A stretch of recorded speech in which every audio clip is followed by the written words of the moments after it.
and I'm here with Mick Coup from Combatives. How you doing, Mick? You okay? Yeah, I'm good, pal. I'm good. How are you? You good? Yeah, pretty good, pretty good. As you know, like super busy, trying to build the future, working on online courses, a lot of things to think about, and at the same time, just focusing on my mixed martial art training now. Uh, been training in a gym called Predators MMA. That's Where's run that? by a guy called. Whereabouts is that? Sorry, Where is it? that is about 7-minute walk from where I live. That's nice. So that's Nice. amazing. And the guy that runs it is a very nice guy, Gavin Boardman, really skilled guy as well. Like very nice gym with nice people. Everybody helping each other. Have they got a fight team there? Sorry, Have they got a fight team? I think they do. Yeah. Good. Yeah. Good. So that's definitely good stuff. So that's where I'm going. That's what I said to you, Mick, already for quite a few years now. As I said to you, this is the direction where I'm going now with Combatives. Just drawing from the mixed martial arts skill set, building that strong foundation, and then we're gonna get rid of the rule set and add all the dirty stuff on the top of it, all the combative stuff. So I think we first wanted to speak about combatives, and every time it's the people that know, but the people that don't know, they like combatives. Some call it combative. Yeah, I don't even know why people call it Yeah, I know. I think one of the things is for me, if you've got to define the terms, haven't you? Because otherwise, if you're talking about something that I'm not talking about, we can both be right, but we're both wrong as well. If we're not talking about if we're not on the right page, I think it was Socrates that said, like, the beginning of wisdom is the definition of terms. You know what I mean? Yeah. So that's why when I do a course or whatever, or even write an article, usually the first part of it, I try and clearly define what the context is. Yeah. So people aren't reading it or on the course thinking that we're going to do something else. So if it's a fighting course purely about the actual handling of a fight, I'll explain to them why we're not looking at awareness and things like that, because we're assuming that part is done, and this is just the fight bit. Yeah. Otherwise, people might say, "Yeah, but are you not scanning your?" I says, "No, because we're in a fight." You know what I mean? So, unless you define that, though, people can get the wrong idea about what you're trying to do. I found that quite a lot when I was teaching, say, the cops in America. Yeah. A lot of them were questioning, like, they were saying things like, "Yeah, but we're not allowed to punch people in the face," and things like that. And I went, "Well, you are." I says, "Oh no, we're not. Our department says we can't," and stuff. I says, "Well, look, you carry a massive gun, so if you're allowed to shoot somebody, I'm pretty sure you're allowed to punch them." Yeah. "Oh yeah, but that's only in emergencies." And I'm like, I've just spent an hour explaining that this is only for emergencies. Yeah. You know what I mean? It's just, it can be so ingrained unless you get the context defined properly. You're not going to get the right input across.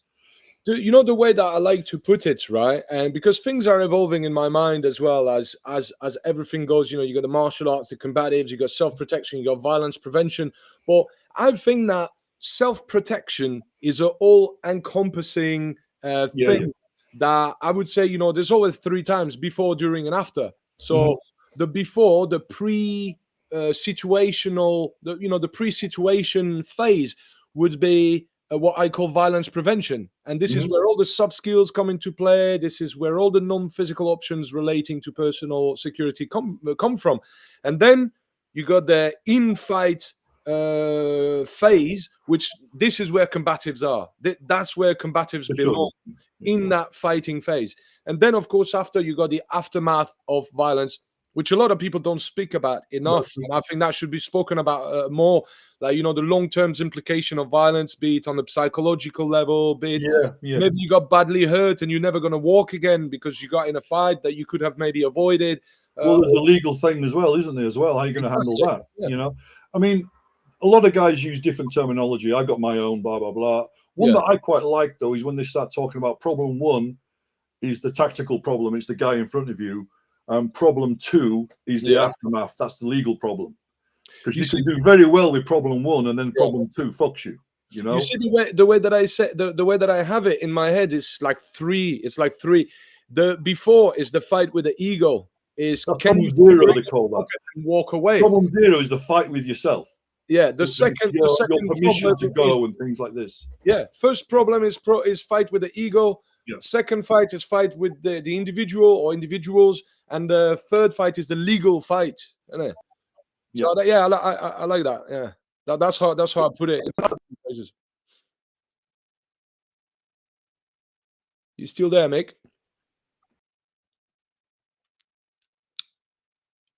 You are cutting a little bit. I don't know if it's your Wi-Fi or something.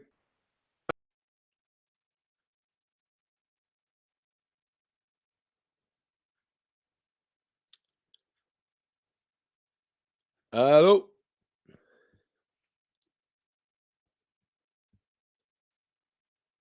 Mick. I don't know where you gone, mate, but you are gone somewhere. Maybe try to exit and come back again.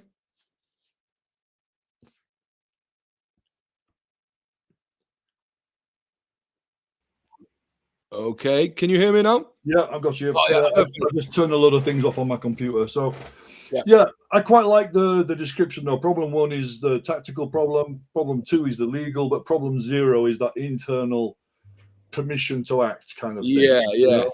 yeah, I mean, I've got my own terminology. What I use is I use threat management is the overall thing where you're handling what the problem could be, yeah, and that's mostly based on awareness of knowing what could happen. Because if you don't know what you're looking for, you're never going to see it, are you? You know, that's the thing.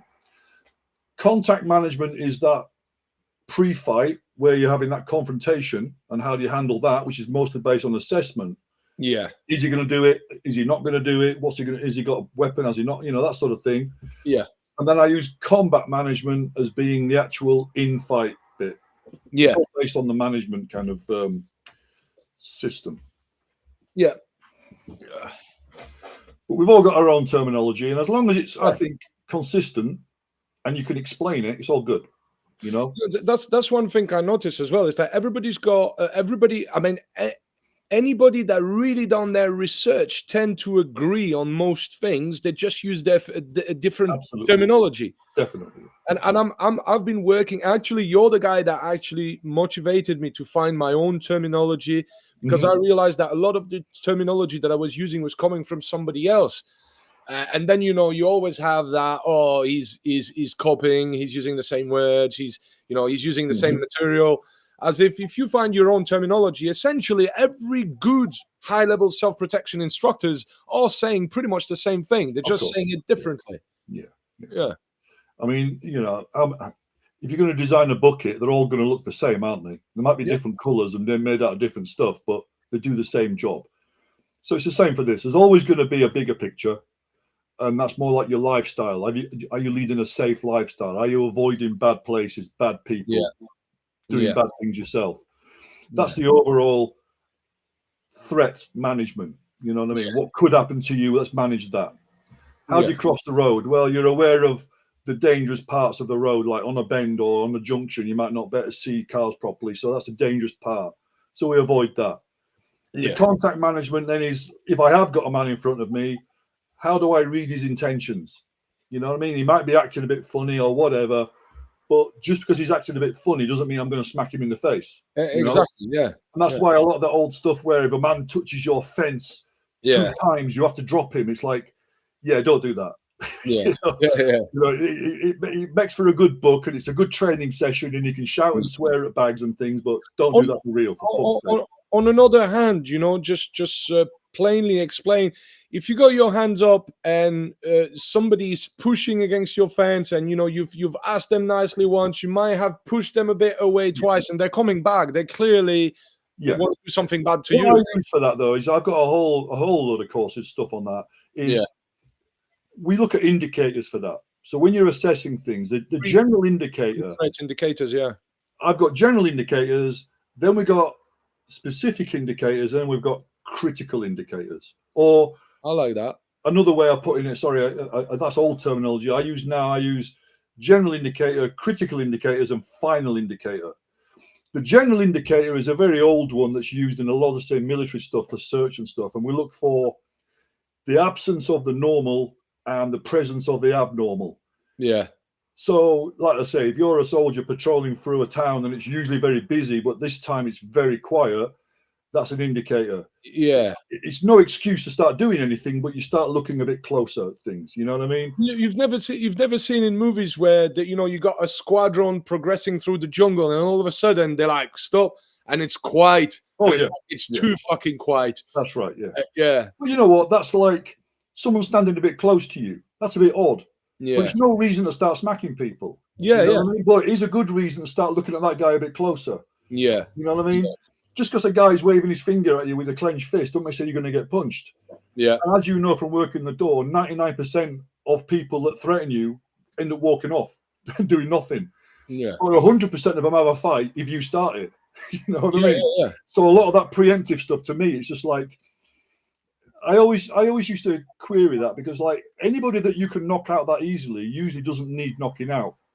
You know what I mean? Absolutely. It's just somebody gobbing off in front of you and you can surgically slot him. Did you really need to? Yeah. You know what I mean? Yeah. Or if you just ignore him like you end up doing, don't you? Go, yeah, okay, whatever. He's outside the venue. He's just letting off a bit of steam, showing off to his mates. He's going to get bored in a minute and fuck off. Yeah. But if you start messing about, he'll definitely have a fight. Throwing oil on the fire then. Yeah. So the general indicator is just looking for something a bit odd. Something that's like in profiling, it's not on the baseline. It's either above or below the baseline. Yeah. You know what I mean? So somebody acting a bit weird, it's time to look a bit closer. Yeah. You know? Then we're looking for critical indicators. Now, some people have really long lists of these. Yeah. I just have 3. I look for, if that guy's hands start centralizing in the middle and he starts scratching his nose, rubbing his chest, whatever, or hovering around a pocket, that's one. Yeah. Another one, if he starts looking around, looking for his eyes, that's another one. Yeah. And if his feet start to turn and he starts to blade off to you, you're about to get punched in the face, aren't you? The weight shift. You know what I mean? Yeah. Now, they may happen over a period of time, or there might be a split second, and it might happen in any particular order. So I just look for hands, eyes, feet, Yeah. And those are what I call the critical indicators. And you can use them as well in your statement, why you justified hitting him. Yes. Rather than just saying, well, I thought he was going to hit me. You can actually say, look, he was acting a bit weird, so I started looking a bit closer, general indicator, and noticed his hands stopped waving around and they became quite still, and it seemed like he was getting prepared to do something. I noticed him looking around, and it looked a bit like he was looking for witnesses or cameras or his friends or whatever. And then all of a sudden his feet started shifting, and I was fairly sure he was about to launch an attack. Yeah. And there isn't any bullshit there either. Yeah, no, of course. You're not trying to lie to the judge or anything. You're actually explaining a lot more clearly than just saying, oh, I thought I was going to get smacked, so I banged him. It's funny because what you just said is pretty much, I mean, although you've simplified it, and I really like the way you simplified it. For me, it's like, pre-contact cues, pre-threat cues, and pre-attack cues, which are the ones that I laugh at, though, when people say, oh, if you see a man go pale in the face. Yeah, I got a long list of them as well. You're like, well, how do you know what colour he normally fucking is? You know what I mean? You haven't got a baseline to work on. Now, you use that sort of thing in interviews. Yeah. When you're looking at a guy over the period of a few hours or days. But just me and you having an argument right now, I don't know what colour your face normally is, so I don't know if you're pale or not, do I? So I think it's a bit of a bad choice. They call it biometrics when you talk about profiling, and it's the least reliable out of all of them. You know what I mean? Yeah. And, pupils and things like that. Yeah. And also there's cultural things, isn't there? I mean, some cultures out there, they're very touchy. Yeah, it's true. Some cultures aren't, you know what I mean? So you can't just go on, well, you kept touching my arm. Well, Spanish people will do that. You know what I mean? Yeah. African people will do that. Different cultures do different things and stand at different distances and stuff. Like in Finland, you probably won't stand closer than 20 feet to a guy that is your best mate. You know what I mean? They're very cold like that. So I think some of them, they go a little bit too far and they're a little bit too nuanced. That's why I like to simplify it into big blocks. But you really the final indicator that I look for is rapid head movement. You can't apply any force to me with a kick, a punch, or a grab without your head moving rapidly. Yeah. So we look for that. Then it's kind of late in the process, but sometimes you miss things, don't you? You're distracted or whatever. But you see that head coming at you, you've got to have some sort of default cover position. Yeah. Because you're not going to intercept anything, you just got to cover. Yeah, exactly. Don't get knocked out, innit? That's the priority here. That's it. And now we're fighting, Yeah. You narrowed it down to the eyes, the hands, and the feet, which is definitely the most important stuff, because you will see the frowning in the eyes, the eye contact, whether it's prolongated eye contact or he's trying to avoid eye contact. You see people looking around, don't you? Looking behind you and things like that, and you know for weaknesses or looking where they're going to be running away after they spark you or something like that.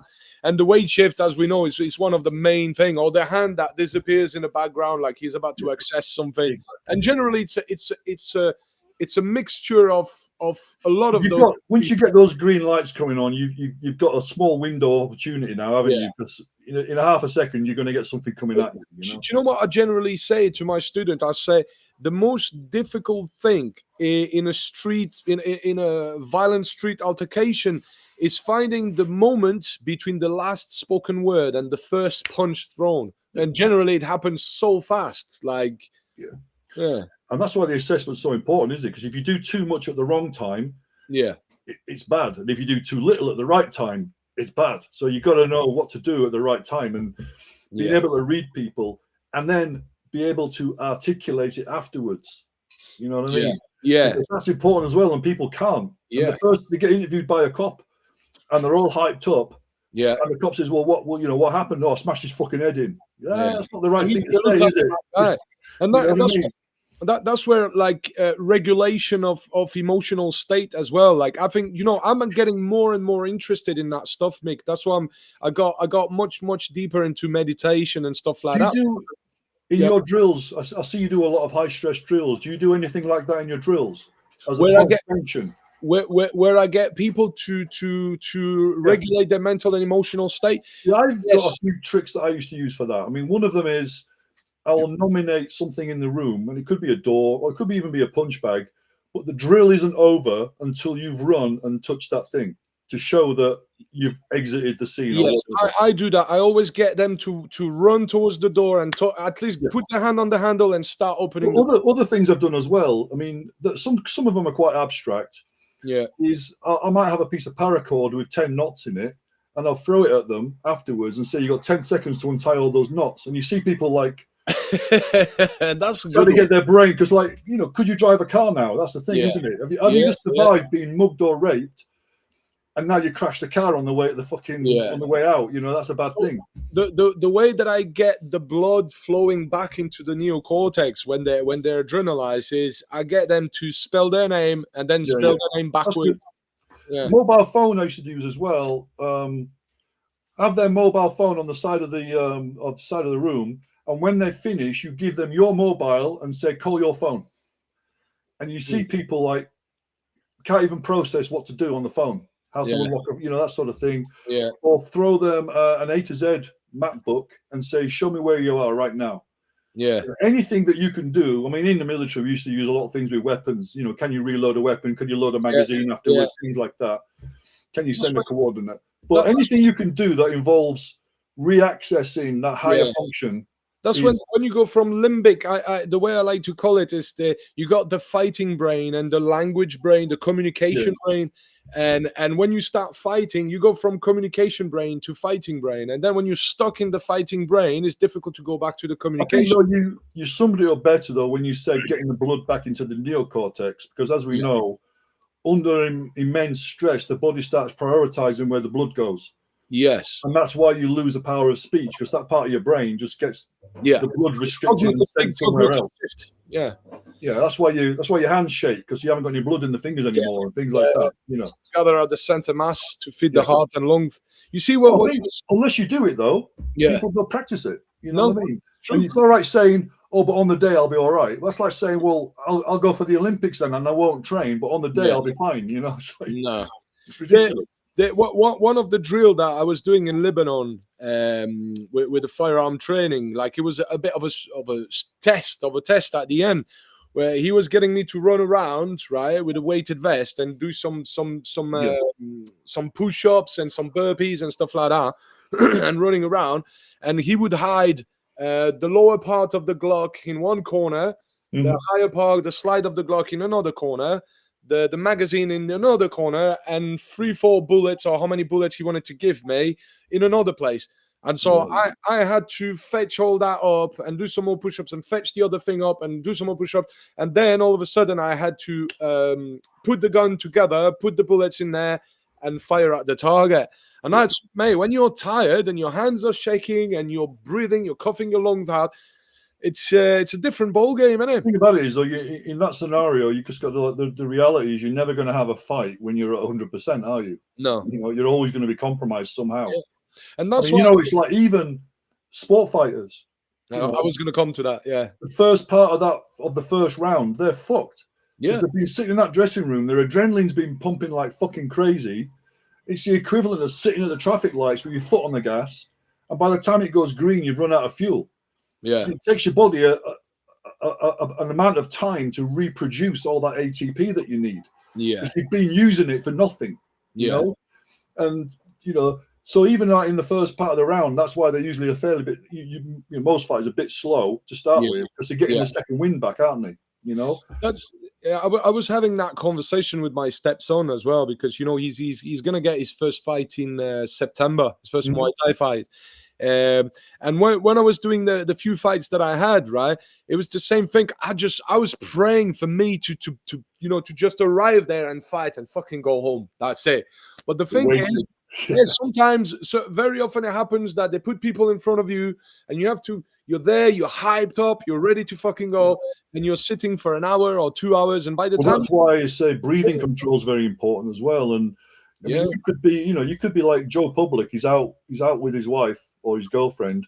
He gets into a little bit of aggro in a club or a restaurant or something, and now he's thinking, am I going to get jumped outside? So he's got that thought running the whole time, and his body's producing all that adrenaline, and it's not getting used for anything, so it's going. And teaching that guy how to control his breathing, get his heartbeat back down to a good level.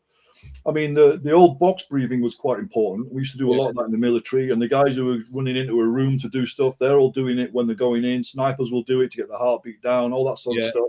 Yeah. There's a new kind of breathing now that they reckon's even better, that's called gasp breathing, where you take a big breath and then you just go and you force a little bit more in and then breathe out slowly again. Yeah. And I reckon that's even more effective than the box breathing for lowering your heartbeat quickly. Okay. Yeah.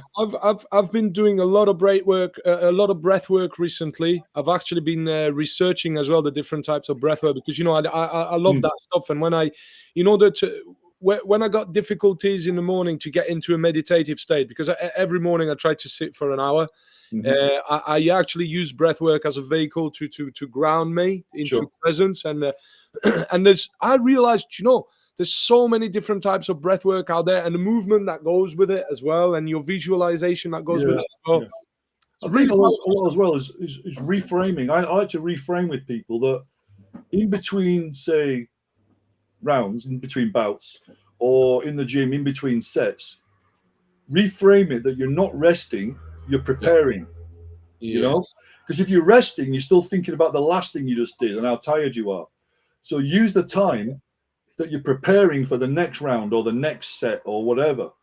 Or if you've just had a fight with somebody and you're still on the way to your car and his mates might be around, that might not be the last fight you have that night. Yeah. So you need to prepare yourself if they jump you again. You can't just be thinking, whew, I'm glad that's over with. I feel a bit fucked. But you've got to think, right, I've got to get my heartbeat down. I've got to get my breathing under control. I've got to get my senses back, because it might happen again. And you see, all that comes with mind mastery, right? Because if you don't use your mind uses you. And most of the people, and that's why I got into meditation and all that, because you realize that 90% of the time the mind is using us. And you're like, if my mind is using you, this is when dots is coming in. This is when instead of resting, I'm starting to think about some stupid shit. This is when I'm supposed to do something and give myself fully to what I do. I'm actually thinking about something else. And then when I do that something else, I'm thinking about what I should have been thinking when I was doing that. Well, it's just this also manifests physically as well. If you start thinking about it, when you're doing your shooting, after you just engaged your target, what's the first thing you do? You reload your gun. Yeah. For the next target. Even if there is one, there is one. If there isn't, there isn't. You don't just go, whew, I'm glad that's over with now. You know what I mean? An infantry section, when they take a position, for instance, they go to the position, and there's all drills that you do as an infantryman. Yeah. The last drill, though, is called the reorg. And that's where basically everybody reloads all the magazines that they've just used. Everybody shares out the magazines. You might have 3 grenades. I've got none. So you give me one of your grenades. We all make sure everybody's okay and do first aid where we need to. Yeah. Because that might not be the only fight we have that day.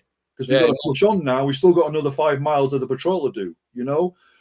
So that is a macro, but bring into the micro when it's just you, again, you've just finished doing that. Don't sit down and go, whew, that was fucking hard. Yeah. It's not over yet. You know, it's a bit like the opera, isn't it? It's not over till the fat lady sings. You know what I mean? So stay in the fight, so to speak. You know, it's over when you're back at home and you've locked the fucking door, and now you can fucking look at how fucked up your clothes are and your face is. You know what I mean? Now it's over. Until you get back to that point of safety, anything could happen. Have you been followed home by somebody? You know what I mean? Yeah. I remember you saying that to me when I was getting a bit, you know, more into the close protection work. And you were saying to me, like, just, do you remember when I was looking, I told you I was looking after that client that messed up with the wrong people. He had the Albanians behind him and the Irish travelers. Like, he's just done the wrong kind of business with the wrong people.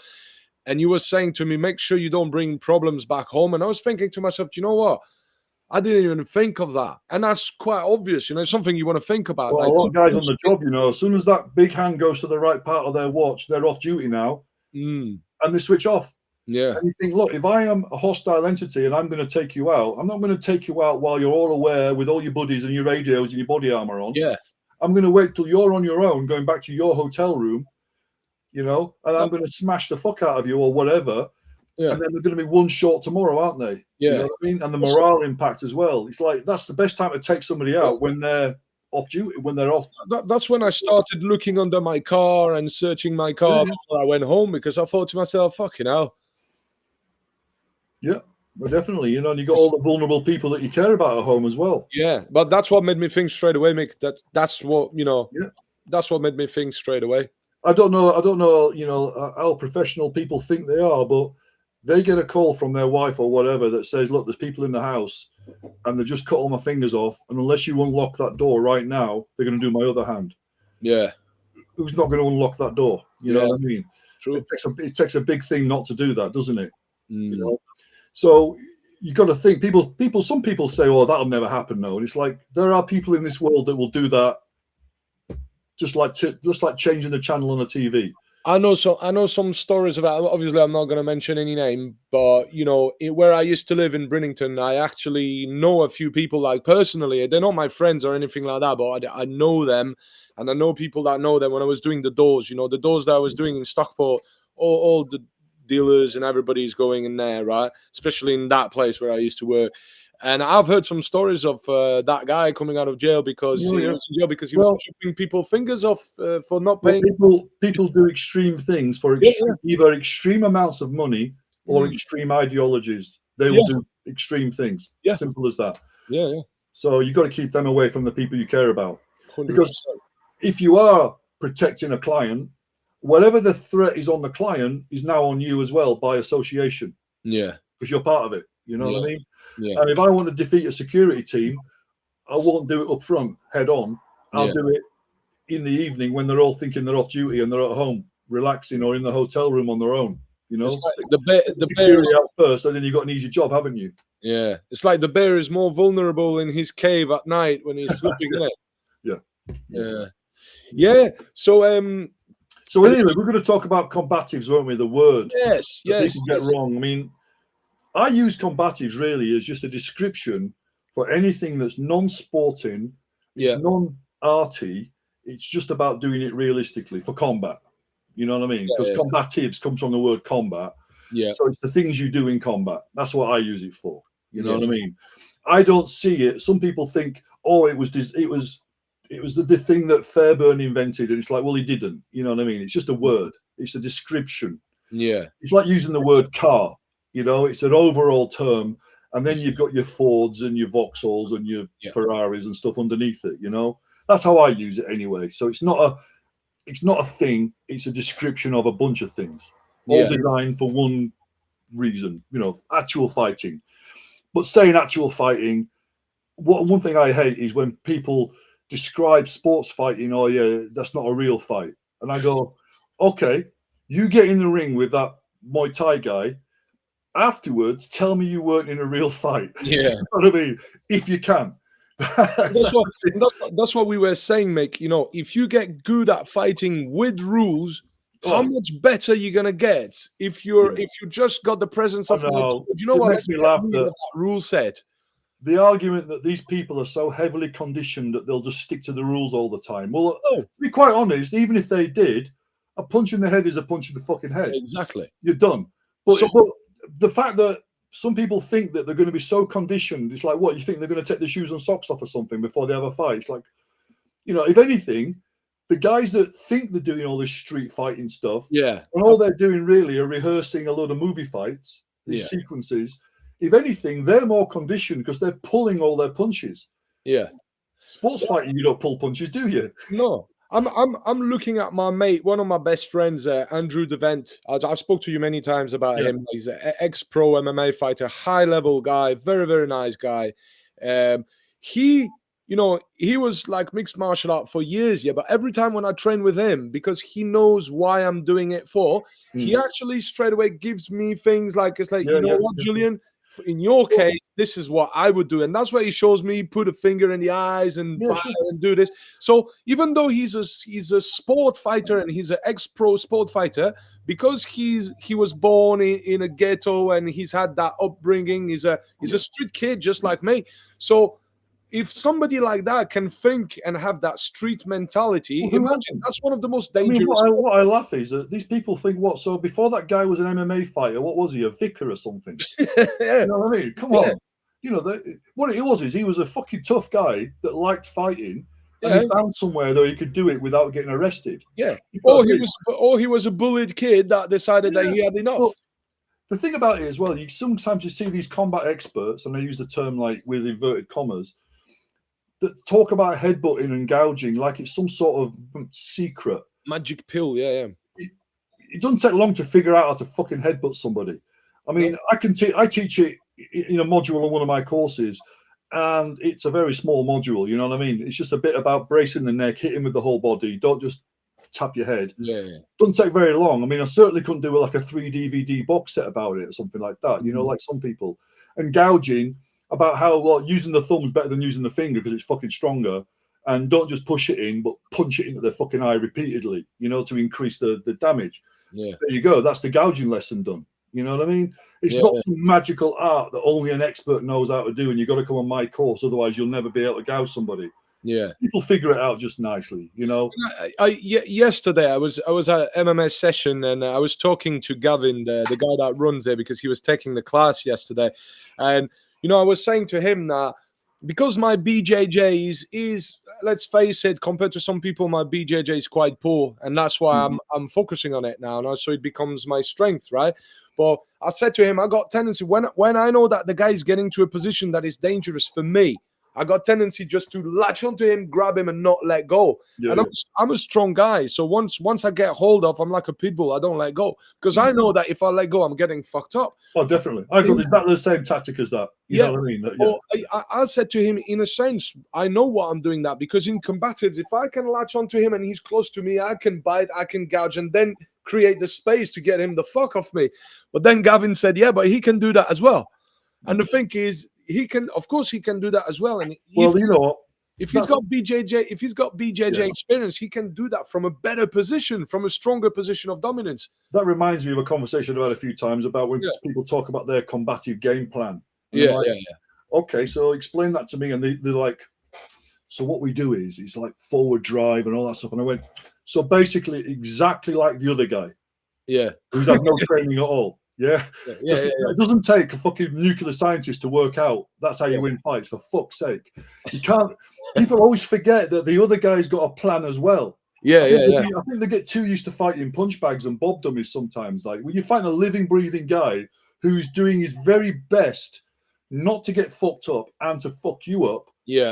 People figure shit out, you know, and it doesn't take a lot. You don't have to have an amazing plan. I mean, I think it was General Patton that said that a good plan executed today with violence is better than a perfect plan executed sometime next week. Yeah. You know what I mean? It doesn't need to be perfect. Yeah. As long as you commit to it and go for it. And that's how you win most fights. Yeah. That is it. And when you think about it as well, it's like, you know, I know you and I spoke about footwork a lot before. We've had like long conversations about it, right? But it's like, I'm realizing when I'm sparring, right? And when I spar other people, that the people that have got better footwork than me have got tendency to have the upper hand because they're quicker on their feet, they're moving in, they're moving out, they're moving laterally, they're turning around. And then when I end up sparring like with somebody that's got a lesser footwork than me, then I realize I got the upper hand because of that as well. Because I managed to be on their side, on their flank, on their back. Definitely. Well, definitely. I think sparring is very much where footwork really is important. Yeah. I think it's less important though when I jump over a table and grab somebody around the neck in a pub. Absolutely, yeah. You know what I mean? So I have a very minimalist idea of footwork because that's kind of the what I'm looking at. Because I tend not to do the reciprocal kind of sparring like you'll find in MMA and boxing and stuff.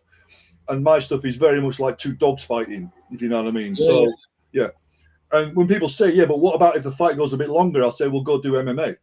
You know, that's not my thing. You know, my thing is that first 5 seconds is my specialization. If it goes longer than that, you need some sort of big support system, and MMA is probably the closest you're going to get. To be honest, yeah. But with footwork as well, I mean, I always think about though, what can you reduce it to? Because there are, like, as we've talked about before, there's 50,000 different types of step. Yeah. You've got the lunge step, you've got the the bursting lunge step, and you've got 20 kinds of lunge step, and you've got 20 kinds of shuffle. But what can you reduce it right down to? You know what I mean? Moving forwards, moving back, moving to the right, to the left, diagonally, left, right. Yeah. That's why I like to use those two words now, rather than basic and advanced. I look at fundamental and specialized. Yeah. What are your fundamentals of footwork? Well, it's either where you kind of shuffle, where your feet don't pass each other, or it's where your feet do pass each other and you're walking or running. Yeah. Those are the two basic profiles, and everything else is like a variation of that, variation of those, isn't it? Yeah. I'm very much into that reduction. Yeah. I don't want to learn all the leaves on the tree. Let's look at the branches. Yeah. You know what I mean? And then before that, let's look at the roots and the roots. Yeah. Because from there, everything comes anyway. But if you just focus on the leaves, well, you need a big book to write them all down, don't you? You have to have a big memory as well for them all. You know. It's true. When you like, you know what? Sorry to interrupt you. It's a little bit like maths in a way, right? Yeah. Are you trying to remember all the answers, or are you trying to understand the formula that works out all the answers? Because when you're a kid, I mean, where did you go to school? Was it France? I've had a bad time at school. I got fired. Well, you know, when you're a kid and you first learn maths, it's probably the same no matter where you are. Because I've talked to a few people. You memorize the times table. You remember memorizing the times table? I remember trying. Yeah, and every week you have to stand up at the front of the class and recite it all. And then if you do it, you get to move to the next one and you put a star on your name or whatever. But that's when you're trying to memorize and remember the answers. But you stop doing that once you understand how how multiplication actually works. Now you know the formula, you can work anything out. Yeah. So I really try and find what the formula is rather than just memorizing different combinations and different sequences. What's the formula that unlocks all of it? You know what I mean? How do you transition between this tool and that tool? Well, you can either go from one side to the other, from close to long, or from high to low. Yeah. Those are the three kind of basic formula for how a combination works. Yeah. If you understand those, you've got every combination in the world. You know what I mean? Different heights of where. For me, when it comes to fighting, Ryan, and you know that your understanding evolves as the more you train, the more you read, the more you talk to people. And for me, fighting at that point is about using the right tool, picking the right target. It's about tool, target, distance, and timing, and angle. That's it. There's nothing more than that, and there shouldn't be really, because if there is more things than that, that's already a lot of things to think about. I use a saying that the target picks the tool. Yeah, you can't do it the other way around. You can't. It's like taking your favorite number to a maths test, isn't it? It's like you can't. You've got to look at what the question is before you can figure out what the answer is. So, where's the fucker's head? What angle is open? That has just told you now what tool to use to hit it. You can't just say, but I really want to use a left hook if there isn't an opportunity for it, you know? That's why I try and tell people not to have a favorite technique. Yeah. You should always try and make your favorite work, but it might not be the right one for the time. What is your take? So that's a good interesting conversation to have.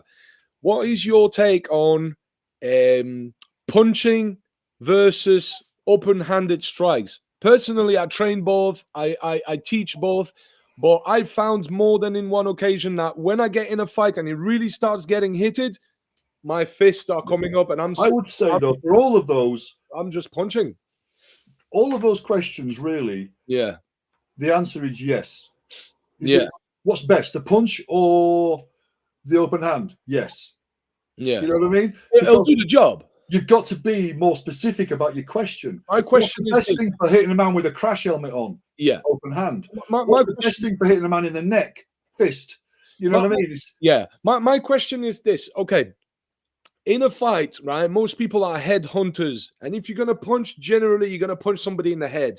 Yeah. Now, look at the face structure, the structure of the head. And really what you're aiming at to induce a knockout is that small target and that line here. Yeah. Yes, you might punch the cheekbone. In a perfect world, yes. That's not going to knock him out. That's going to hurt him. You might break some bones, break his nose. His nose is going to fucking explode, whatever. But a real guy is not. That's not going to stop him. Do you know what I mean? But this little target here, you know, how viable? It's a big subject, to be honest. Yeah. What people go wrong is they look for an easy answer, and it's like people always ask me general questions, but they want a specific answer. Yeah. You know what I mean? They're like, "So what's the best thing you do in a fight, Mick?" And I'm like, "Give me a fucking chance. What kind of fight? Who? You know what I mean?" It's like, if you could be specific, I'll be specific. But otherwise, I could just say, well, there's an ancient martial art called It Dependo. You know what I mean? Because there's a guy in Sweden who first mentioned that to me, and I've used it ever since. It's fucking excellent, you know. Good. But I mean, the thing about it as well is that palm heel, you can't hit low down on the head with it unless you're coming up, because it's the wrong shape. Yeah. You know, it's the right shape for the top of the head there, but lower down, your fingers get hit first and it bends your wrist back and all that shit. So I only use the palm above the eye line where the shape matches it. Yeah. People say, well, what's the point of hitting to the forehead? Well, if a guy stood like this, there isn't a chin. Yeah. So you take what you get. You know what I mean? It's like, what's the best kind of gun in a fight? Well, it's the one you have. Yeah. Not the one you want. You know what I mean? And it's like hitting the body with the palm. Don't do it. Yeah. It's like even when you see guys trying to hit punch bags with the palm heel, you can't really, because it's the wrong shape. You know what I mean? So you see, it's for example, because there's a lot of people that tend to argue that, you know, it's difficult to get a small target with a small tool, right? And so when you think about that's what practice is for, isn't it? Exactly. Look, for example, eye jabs, right? Eye jabs are one of my specialty. I've learned that from Tommy Carruthers in Scotland, and I'm pretty good at getting the eyes with that, even when the guy's head is moving. Because the thing about it as well, though, is, Julian, it's like when I teach the gouge, and I don't teach it as a long jab. I'd rather just punch the guy than that. But it's the same kind of concept. Is what are you trying to achieve? Are you trying to blind him or distract him to the point where you get a result? No, it's a distraction so I can follow up with something else. If you catch me in the eye, I'm going to go like that. If you catch me there, I'm going to go like that. I'm going to do the same thing anyway. So how accurate do you have to be to get the effect that you want? The effect that you want is you disrupt what I'm doing. You interrupt my thought process, blah, blah, blah. Pattern interruption. So I always say about the gouge, it's the one technique that when it works, and when it doesn't work, it still fucking works. Yeah. Because if you've got your head buried on my chest and you know I'm trying to get you in the eye, what you can do with your head, you're going to move your fucking head. Yeah. That's all I want you to do so I can fucking hit it. You know what I mean? So what I'm trying to say is that people that argue that it's better to punch than to eye jab, and you know, Bruce Lee was asked that question. I think it's written in one of his books where he said, I would eye jab the guy all day long rather than punching. But look, what's the difference between those two knuckles having to touch this little chin or these two fingers touching that eyeball? How many times do you hear the thing with, say, pistol shooting? That you shouldn't when you get like when you get slide lock, you shouldn't use the slide release because it's too small and you won't find it under stress. And that's why you should always power stroke it. Yeah. And I'm like, so if I can't find that little slide release, how am I finding the trigger? Because it's the same fucking size. How am I finding the mag release? It's the same size. Yeah. What it is it's people, there used to be this thing way back when Combatives was first coming out in the UK, you know. Yeah. And they call it silhouette striking, that you can't aim under stress. So you aim at the general silhouette, and it's like, fuck off. You know what I mean? What? So you want to get good at anything then? For fuck's sake, what do you think soldiers do? Just point roughly in that direction and pull the trigger. It's called aiming, you know? Yeah. What do you think boxers do for 45 minutes? They try and land that shot on the button, and they do, you know? Yeah. So what it is, it's a cop-out for people that don't want to train hard, in my opinion. It's like when people say that it's not about technique, it's all about mindset. Nah. Those are the people usually that have shit technique, or they don't understand the technique, they don't understand the biomechanics.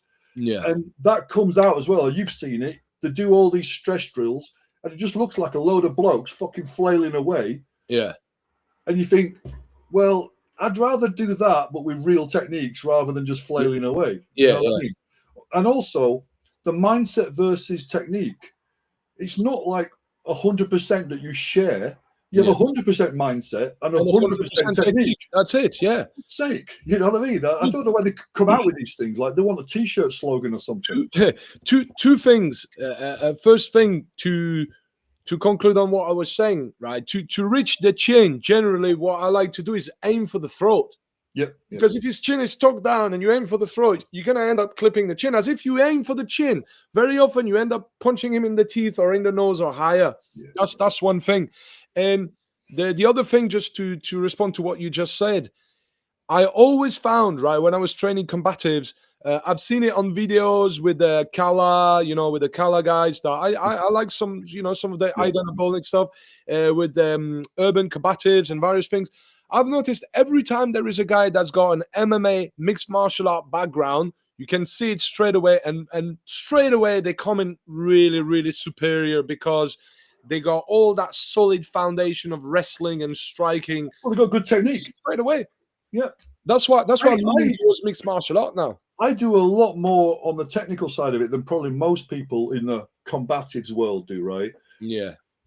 They want to skip as fast as they can to doing crazy scenarios and things like that. Yeah. I got guys perfecting these individual shots because there's no point in hitting some fucker if he doesn't do anything. Exactly. You know what I mean? It's like I see some of these like combinations and these fucking flailing fucking hammer fists and things. I think, you know what? I'm fairly robust. I'll walk through that to get my fucking hands on you. You know what I mean? Yeah. That's not going to stop me. You're not dumping enough energy into me to stop me. And you've got to. That's that's what I was gonna say. When we speak about combatives, and if we would put combatives and differentiate it to, compare it to mixed martial art, for example. Well, for example, in what I teach, right, there is that triangle, that triangle on the logo that represents the Trinity. And in what I teach, the Trinity, I think that any good combative system should have 3 elements. Element number 1 is a solid striking game from all ranges, from confined spaces, and all that. Angle number 2 would be a solid wrestling game, understanding from the clinch, takedowns, how not to take down defense, ground fighting, how to get back on your feet in the best conditions as fast as possible. And then the last one is weapons. Understanding, have a good understanding of weapons, being able to improvise weapons out of anything, being able to use firearms, weapons, impacts, point and edge. On some courses, for instance, I like to show the relationship between the hand strikes and using a weapon. So when guys are, say, doing repeated shots on a pad, so let's just use a straight punch as an example. I'll have them doing an elbow and then doing a long version of the elbow, but the same technique is just a fist. Because it's just like, well, I've hit with the elbow, and all I'm going to do is just turn my arm out, and I've got the spike of bone in front of it. So it's still the same strike, really, One thing to remember. But as guys are hitting it, I'll intermittently give them a red gun to hold, to muzzle punch it. Yeah. And then the next is a punch, and then the next is an elbow, and then the next is a red gun, just to show them it's one movement. And that's why I call the thing core combat. I look at the core movements. Same when it comes to the hook. Yeah. I'll have them doing a hook. Then I'll give them a red gun to hit with a top slide. Yeah. Then I'll give them a knife to hit with a knife. Then it'll be like, again, a hook with it's the same technique over and over and over again, just to show the relationship that you're not learning 3 separate things there. It's just one thing. And that's what I was going to say. It's the same thing with a hammer fist whether it's a hammer fist with nothing, or you take a can of Red Bull, or it's a knife, yeah, or it's or a rock, or anything like that. Yeah, all your baton work is based on hammer fists, isn't it? You know, that sort of stuff. Yeah, yeah. Or even when you think about it, even when you grab the stick, like in Cali, and you do that sort of striking, Yeah. that's the same. That's a hammer fist, except that you got a stick at the end of it. Same with the sword, same with the hammer, same with the axe. Well, also, that's one of the things why I like to look at a lot of sports as well for the biomechanics. Yeah. Because you see sometimes you'll see a martial artist that's done a scientific study, and it's like, but has he really? Because they haven't spent any money on it, have they? You know. Yeah. And it's usually him and his students, and it conveniently works out that his style's the best. Wow, who'd have thought it? But I like to look at real sports studies that they've spent millions on, you know, because sports has got money behind it, hasn't it? Yeah. And for a hammer fist, there's probably nothing better than a tennis serve. You know, when they throw the ball up, and it's the same movement where the elbow whips in and then the hand follows it. Yeah. For a punch, you look at the shot put. You know what I mean? Because that guy can pretty much throw that shot any way he wants. But how's it going to go the furthest? Well, it has to be the most mechanically efficient, doesn't it? Oh yeah. You know, and for say the hook, and I tend to do it with my open hand a little bit with the heel. Yeah. You look at the guy throwing the discus, because how can they generate that maximum force? Yeah. Real money spent and real experts that have been analysing the biomechanics and all that sort of stuff. Yeah.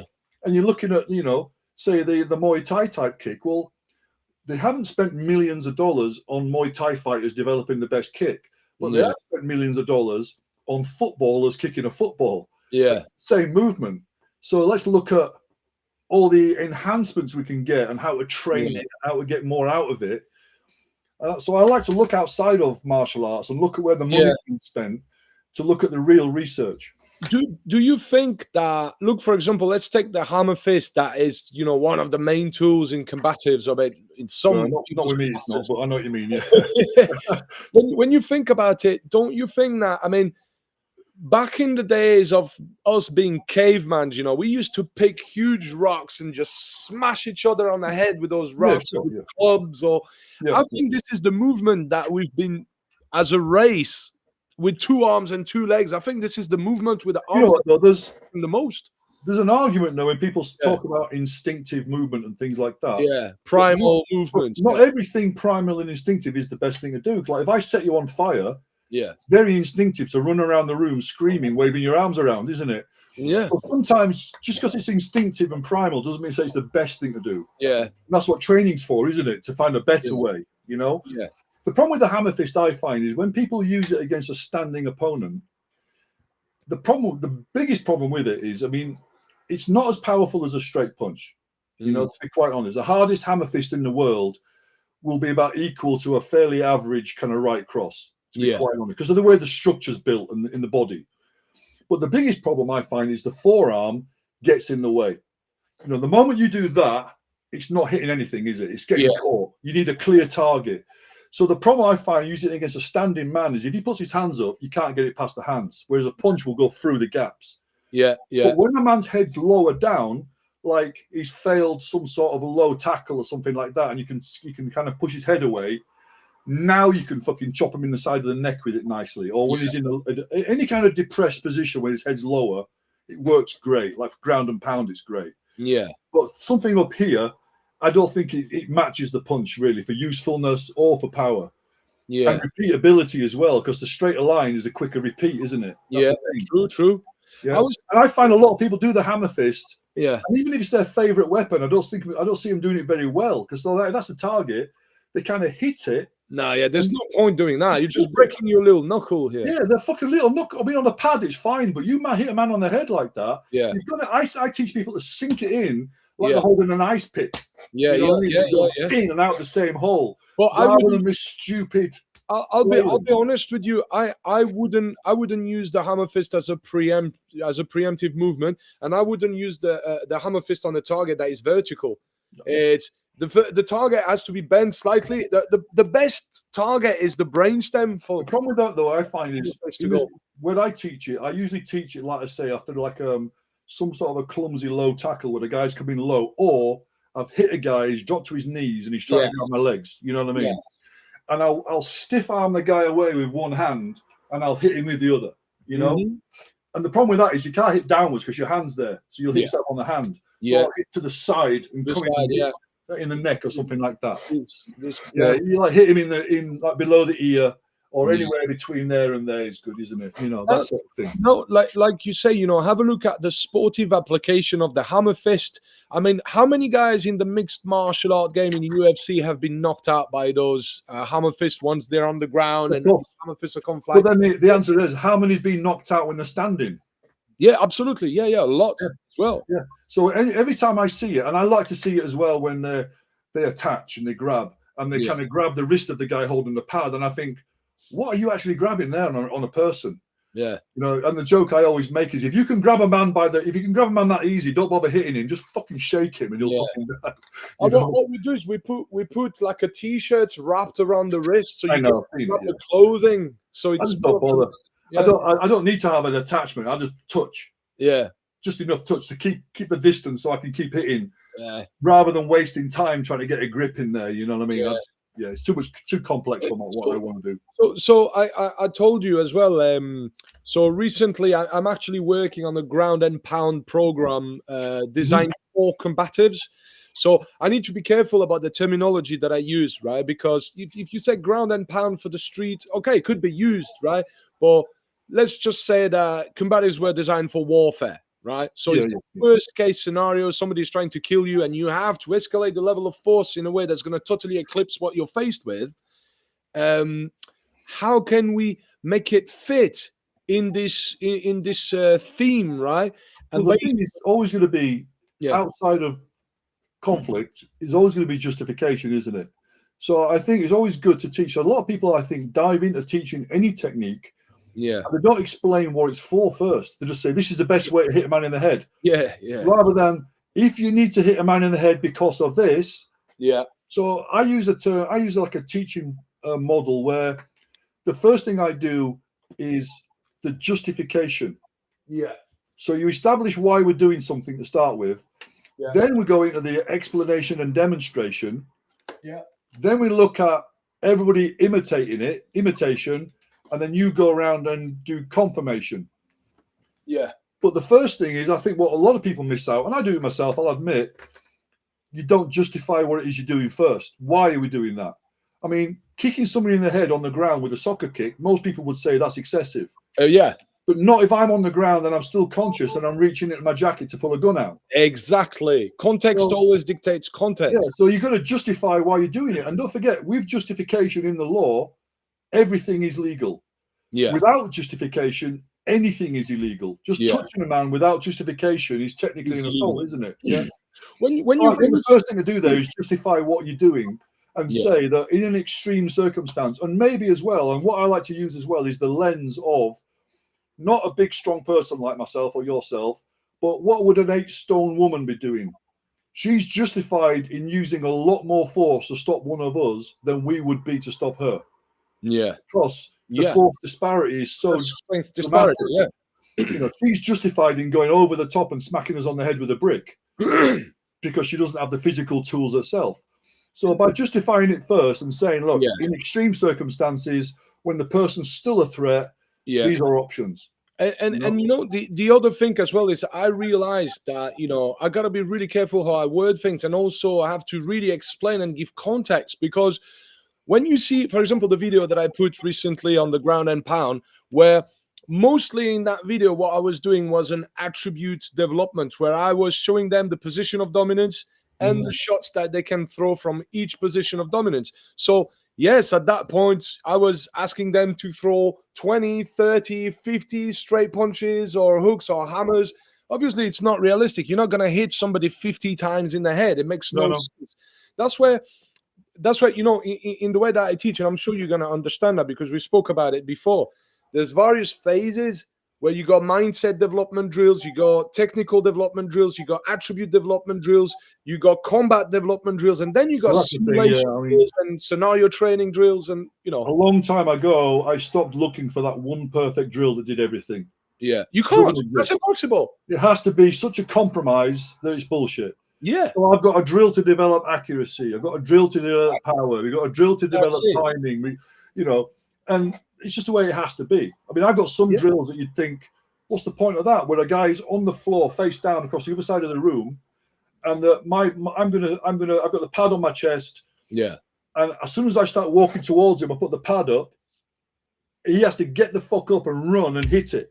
Yeah. And guys can say, well, what's the fucking point of that? He says, well, he's teaching you how to hit a moving target for starters. Yeah. Yeah. And targets are always going to be moving.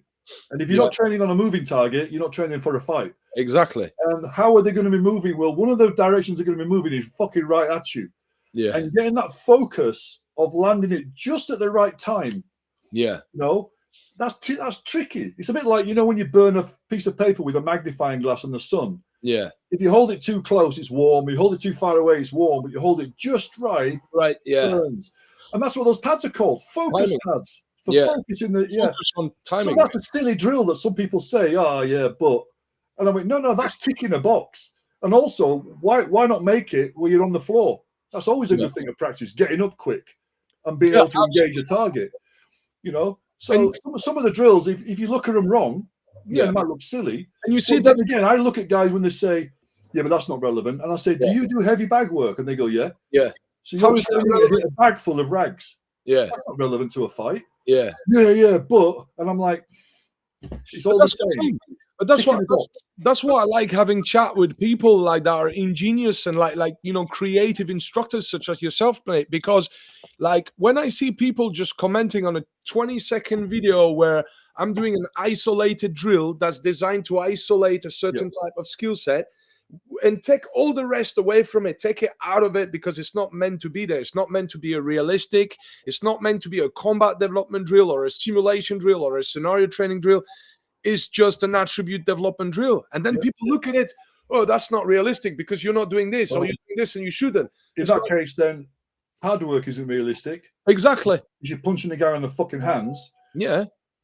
Bag work isn't realistic because it's a bag full of rags. Yeah. What the fuck is realistic then? Actually having a fight? Well, we don't do that a lot, do we, in training? So imagine this, right? I give that example on one of the videos. There are like isolation drills, for example, in Thai boxing, right? Where it's friendly sparring. One guy is only allowed to punch. The other guy is only allowed to kick. Yep. Most people would go, but who fights like that? In Muay Thai, you should be able to use your elbows, your knees, your everything. Right. Yes, but that's an isolation drill. That's of it. My little set piece for that is like all fighting is some kind of rehearsal, right? Yeah. But not everything has to be a full dress rehearsal, does it? Yeah.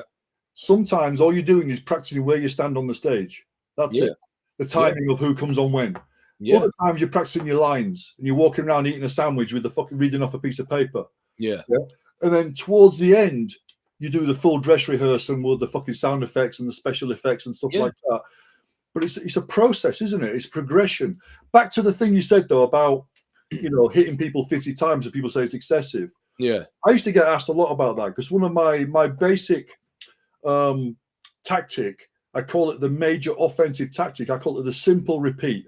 So whatever you've just done, keep doing it. If it works, keep doing it. Yeah. If you're in the same position and you hit a man, keep hitting him until the situation changes. Now find the next thing to do and keep doing that. Yeah. And it's very simple for the brain to cope with that. Yeah. When you see people with these advanced things, and even that cycling hammer fist that people do where it's like a palm smash and then a hammer fist, under stress, it turns into all palm smashes or all hammer fists because your brain tries to make it easier. Because it's two arms, it's two directions, it's two and your brain just goes, fuck that. Yeah, yeah. That's why you see people under stress repeating things. Even boxers who get told, don't throw the same punch twice. In a high arousal state, they've got a guy on the ropes, they'll throw 5 overhand rights at him in a row, you know what I mean? And they'd be, so I look at that and I go, okay, fine. The body wants to do it. It's simple for the brain. But people will say, look, but why did you hit him 10 times in the head? And I said, it's easy. The first 9 didn't work. Yeah, exactly. You know, why did I carry at one point in Iraq 300 fucking rounds on my body? Well, I did because we ran out of ammunition on one contact, and I never want that to happen again. There's a lot of good reasons to lose a gunfight, but not having enough ammo is a bad reason. You know? Yeah. I wasn't expecting to put 300 fucking guys down with brainstem shots. It was fucking because you miss half the fucking shots you fire. The other half don't do anything when you hit them because it doesn't do enough damage, etc., etc., etc. So you need that extra. So those 50 shots that you're throwing, you don't hit a guy 50 times. You might try and hit him 50 times and only manage twice. There you go. And that's what I was explaining. For example, when I was saying, okay, if you take a high mount and you're throwing those shots in, yeah, how many are hitting me on the arms? Yeah, you know what I mean. That's exactly after what I said. Okay, when we went from attribute development drill, which was to just throw as many shots as you could, just to rep the shot, just for repetition of that shot. Definitely. And then I went like this. In reality, you hit him once, you hit him twice. Now he's covering the side because you just hit him here, right? What's the point of keep hitting him there? You got to branch. When you get into a frenzy as well and you're letting them shots go, it might take you 3 shots of hitting him on the arm to realize he's put his arm there. Yes. You know, and I try and simulate that on drills as well. I'll put the pads up, and as the guy's throwing them and really going for it, I'll put the pad up, and I'll probably get punched in the back of the hand about 3 times before the guy realizes and pulls it down and then continues. Yeah. And we're trying to do that because anybody trying to be perfect in a fight doesn't understand how human beings work. We're not perfect. And unless you train what to do when you make a mistake, you're not training for real. Yeah. You know, if you're training to always be accurate, every punch is going to put him down. It's like, listen, no, you've never been in a fucking fight if that's the case. It's true. I see guys hit with fucking infantry grade weapons, you know, full fucking, and they're still fighting. They're still dangerous and returning fire. And if that's not stopping somebody dead, what the fuck? Yeah. You know what I mean? Do you know that's what I was saying? Like 2 elements. Like let's say to continue with the ground and pound, right? If he's covering, you're hitting one side. If when you start thinking now strategically and tactically, I'm gonna hit him twice on this side because I want him to cover here because I want to get the front now. So now I'm gonna branch to something else, or I'm gonna brush his hands, tap his hands out the way to open him up, and now I can pin him, basically trap him. So what I would say then is, and I learned this from writing lots of articles and things like that. Yeah. What I try and do is I write the article, and before I press the send, I walk away, come back, I read it again as if I'm somebody who doesn't like me. And what can I use in the article to pick a hole or to criticize or whatever? And I'll fix it before I send the button. So I'll explain a little bit so that I've taken away a guy's power. You think, you know, when guys think, oh, I've got you here, it's like, oh, no, you haven't. I've already covered that now, you know? Yeah. So I would say, like, look at the criticism you're getting and preempt the criticism and write it in or speak about on the video, blah, blah, blah. You may think this is excessive. However, you know, it looks like 20 shots, but how many of them would have landed? Yeah. So we're training for the misses, blah, blah, blah. So just preempt the criticism you're going to get, and you take away people's power to criticize you. Yeah. That's good advice. That's good advice. But then again, you know, I never had any problem with like constructive feedback and people telling me, you know what, I think that you could do better, because it's how you formulate it as well, right? Because there's like that emotional attachment to what you do. But I'm not too attached to that as long as people, you know, show me a better way of doing stuff. Also, don't get too attached to criticism anyway, because there's an old saying that, you know, never take critique from somebody that you wouldn't take advice from. Exactly. Yeah. So and a lot of people that give critics are people that don't train and there's an old Mediterranean saying, and it goes like this. You know what I mean? Fuck off. You know, I don't care. You know. Oh mate. So the other thing as well that I was working on that ground and pound was the downward. 12 to 6 elbows, whether it's single elbows or that double. No, I'm not a fan through the guard. I teach the downward elbow. Yeah. As a short version of a downward hammer fist. Yeah. So if I've got a guy's head, and again with me, it's the target picks the tool. So where's the target? Yeah. If that guy's head is roughly around my waist height, it's not a good place to knee it really, because when it's in front of my knee, I'll knee him. But when it's about my waist, it's a fucking hammer fist, you know? Yeah. If it's a bit further up and I can't really hammer fist it, then I'll spike it with my fucking elbow, you know? So I work like that kind of thing. So I do teach it, but if it's lower down than that, I find it loses a lot of its potency. By the time you've hit the target, it's run out of power. Yeah. And in that downward bit, it's, you know, it's like, have you got the articulation to really drive it through at the end, I find. And I find it's good just to practice it on a pad and see how much power you can put into the pad. You know what I mean? What I like, or a friend, whichever. what I like about it is when the guy's covering like that, you can actually slice through the guard with. I know what you mean. I know what you mean there. Yeah. Yeah. But then again, if your elbow go through it, won't your hand go through it? You know what I mean? But we did talk about that thing. I mean, I once saw the guy teaching it, and it was in a downward ground and pound, and he was postured up as well, and he had it here. Yeah. And he basically did like a fucking crunch all the way down to hit with his elbow, and I was like, "Yeah, don't do that." It's like, yeah, it's completely the wrong tool for that kind of position. Plus, yeah, if you're holding onto your fucking head hard, whatever fucking hits your elbow also hits your head, and it's going to give you a headache, mate. It's a bad to be at the bottom. It's a bad position. I mean, my mate Andrew Devent, like he's got some really good advice. What he was saying is, I'll tell you exactly. I got it, but last time I forgot one. I'll tell you exactly what he said. He's genius when he speaks about stuff. One sec. So yeah, rule number 1: be on the top. Rule number 2: stay on the top. Rule number 3: if you find yourself at the bottom, have a guard. They shall never pass. And rule number 4: never forget rule number 1. Yeah. Be on the top of your game. Sure. Yeah, for sure. But you know what? You've got to have that plan B, haven't you, all the time? Yeah, you know what I mean. Yeah. And so, what's your take? So once we have this solid mixed martial art ground and pound foundation, which is position of dominance. Learning to transition from one position of dominance to the next, not because you want to, but because you have to, and not losing the position of dominance. How to strike from there. Basically, the basic mixed martial art ground and pound foundation. And once you have that as the cake, right? Adding now the icing on the cake, which is take away the rule sets of mixed martial art and add the secondary tools, the gouging, maiming, tearing, ripping, and bouncing his head off the pavement. And Well, I say my friend Paul Sharp used to use the term, train MMA, add dirt. You know what I mean? I know that was quite good. I mean, I've always said that if I could, I would get my students would all be MMA guys, right? Yeah. Because they've got the best base to work from, and I can tune I do agree with that so easily, that quick. Yeah. Also, you can put a gun in their hands and they get it quick because they can already fight. So whatever tool you give them, they can adapt to it a lot quicker. Yeah, not just MMA guys, but somebody with a good boxers, even all sorts of things like that. Now, people will slag it down and they'll say, "Oh yeah, but they're not trained to fighting multiple opponents," and it's like, "Well, neither are you." And they go, "Yes, we are." Well, where did you learn that then? You know what I mean? Yeah. It's like.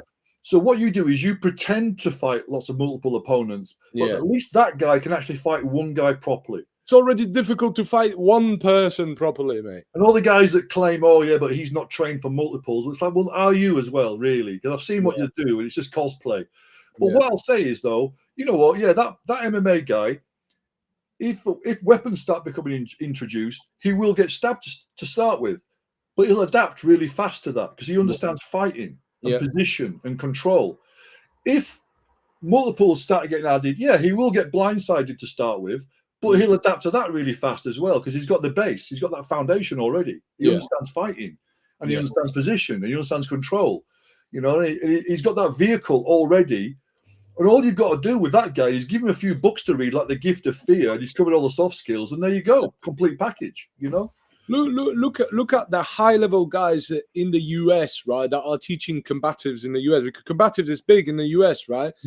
Look at people like Team Kennedy or how was it called? Combatives. What was it called again? I mean, I can't remember exactly, but you got Redbeard Combatives and you got Leo Combatives and stuff like that. And you look at all these guys have got a really, really good wrestling game. And they add, they'll wrestle and then they'll throw a blade in the mix and they'll start, wrestling for the blade and try to isolate the arm and control the spine at the same time. And they'll use their sportive game, but they're gonna take the sport out of it. They're gonna change the context. I mean, what are the initial limitations to MMA? Well, pretty much it's covered everything because it's got striking, it's got clinching, it's got wrestling around it. You might say, well, they're only ever fighting one guy and they know who it is. So you might want to add a bit of situational awareness to them. You know what I mean? Because Do they need that? No. All they need to know is where the referee is. That's about it, isn't it? It's like a BJJ guy that goes to MMA. Initially, they leave themselves open to getting struck because they're not used to it, but they adapt to it really fast. Yeah. So all you got to find out is what are they lacking at the moment. And again, so the situational awareness might be one of them for all sport fighters, because no one's ever behind them, are they? They're always in front, you know, and there's only ever one guy. So that's something that you could easily add quite simply, you know. And then think about, you know, like you say, additional tools like gouging and things like that. Yeah. Or not done as a fight stopper, like some people think, like the eye gouge is the nuclear option, and gouge a man in the face, the fight's over. It's like, well, in my experience, you've just started a new kind of fight. It's a lot worse. Yeah. So you've got to use it like for a reason rather than an excuse. And any technique that you expect too much from will always let you down. You know, you know the limitations to it. So for me, all I want to do is I'm only gouging you because your head's somewhere that I can't hit. Yeah. So I'm going to gouge you so you move it to get away from the gouge. Go back to now I can hit it. That's it. Yeah. So as long as it achieves that, I don't give a fuck about blinding you or whatever. I just want to move your head. So it was you that came up with the primary tools, secondary tools term, or probably. I just took that though from it's a military thing. From your primary weapon, you say for an infantryman it might be a rifle, and your secondary might be a pistol. Yeah. If you're working, say, in a low profile capacity, your primary might be a pistol and your secondary might be a knife. You know what I mean? Yeah. You've always got a primary and secondary option. So I just utilize that, really. Yeah. So you see, for example, we're talking about like the attributes of an MMA fighter in a technical sense, right? But look at another point as well that's very important that we've not spoken about yet is a guy that trains MMA 3 to 4 times a week for, let's say, 3 to 4 years, right? Has got a massive age on the majority of those crowds. He's going to be a dangerous guy, for fucking sure, yeah. And one thing is, if he's had a few interclubs and a few fights already, right? He's got the mental resilience. He's okay with being punched. He's okay with being submitted, with being choked, with being clinched and slammed, and and he's developed this calm, level-headed head fighting. You've got little things as well. There's probably going to be fit as fuck as well, to be honest. Exactly, it's a big deal, you know.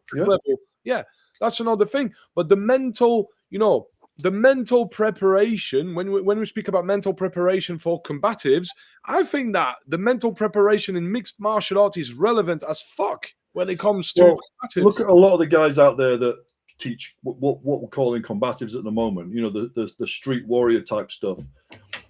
The mindset that a lot of them kind of try and push is basically just losing your fucking temper. Yeah. And having a massive fucking anger tantrum. You know, it's like, no, if you go on any kind of professional outfit, professional fighter, operator, whatever, you do any of that stuff, you're fucking yanked. You're gone.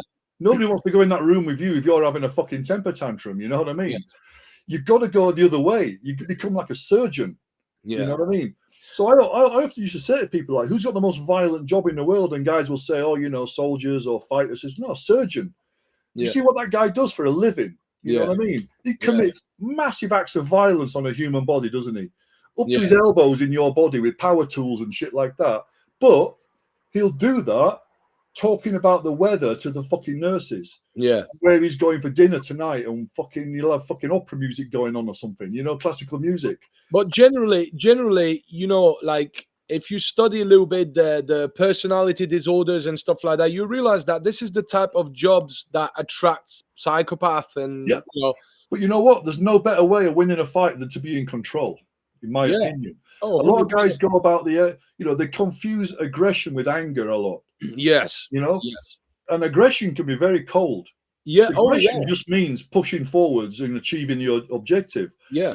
You know, like aggressive business practices and things like that. It doesn't mean violent aggression. It just means like determination in a lot of ways. Now a lot of guys confuse it and they think that red mist, stamping your feet, fucking shouting and snarling.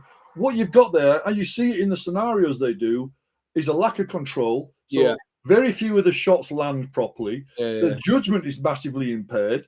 Their awareness is massively impaired. You know, you want that cold, clinical fucking. I teach detachment rather than escalation. So, and I find it in myself as well, for real. You know, people have commented as well. I go fucking quiet. You know what I mean? When something bad's going to happen, I go fucking real quiet. You know what I mean? You know, there's no escalation and there's no shouting and screaming. I'm not there yet. And with most people as well, I find you've had it yourself on the door. I'm sure you've had how many guys standing in front of you, kicking and screaming and pointing and snarling and while they're walking back. Yeah, but it's the guy who's quiet, just kind of going, He's the guy you're thinking, this cunt's going to hit me. You know what I mean? Yeah. Or this fucker's dangerous, and even if I knock him out, I hope he doesn't find out where I live, because you can see the determination in their eyes, can't you? That's the guy that worries me. When it comes to all that, what about the way I'm going to put it, what about having a completely level head and be completely cool and relaxed inside, but on the outside acting fucking crazy because you want to deal with the group psychologically? Oh yeah, definitely. You know, if you're fighting, if you're getting fronted by lots of guys, you know, going on the offense straight away, you know, is a big psychological thing, isn't it? You know, when you say it to everybody, and you know, there's a really good movie called McVicker about a famous bank robber, and there's one scene because he was a bit of a cunt in prison and always fighting with the prison guards and stuff. So they move him to a new jail, and there's a really good scene there. And they get him out on the landing, and all the screws, the prison guys are there with the batons, and they're gonna have a big fight. And he's saying, "Well, come on then." And one of them says, "Yeah, you're not going to win, McVicker." He says, "Yeah, but I'll come the best fucking second you've ever seen." You know what I mean? Yeah. And that's a bit of a psychological thing, that I'm willing to take a beating, but I'm going to do you. You know what I mean? Yeah. Your mates might beat the fuck out of me, but you're definitely going to get some, and that can be a bit intimidating. I call that psych attack. I like those psychological attacks where, okay, give me your take on, because I want to continue talking about what we were talking, but give me your take on this sort of tactic where, let's put the context in that situation. You're facing a group of people, you know they're going to attack you. There is no way for you to physically remove yourself because they're blocking the exit. You're going to have to go through them. You got no other choice, right?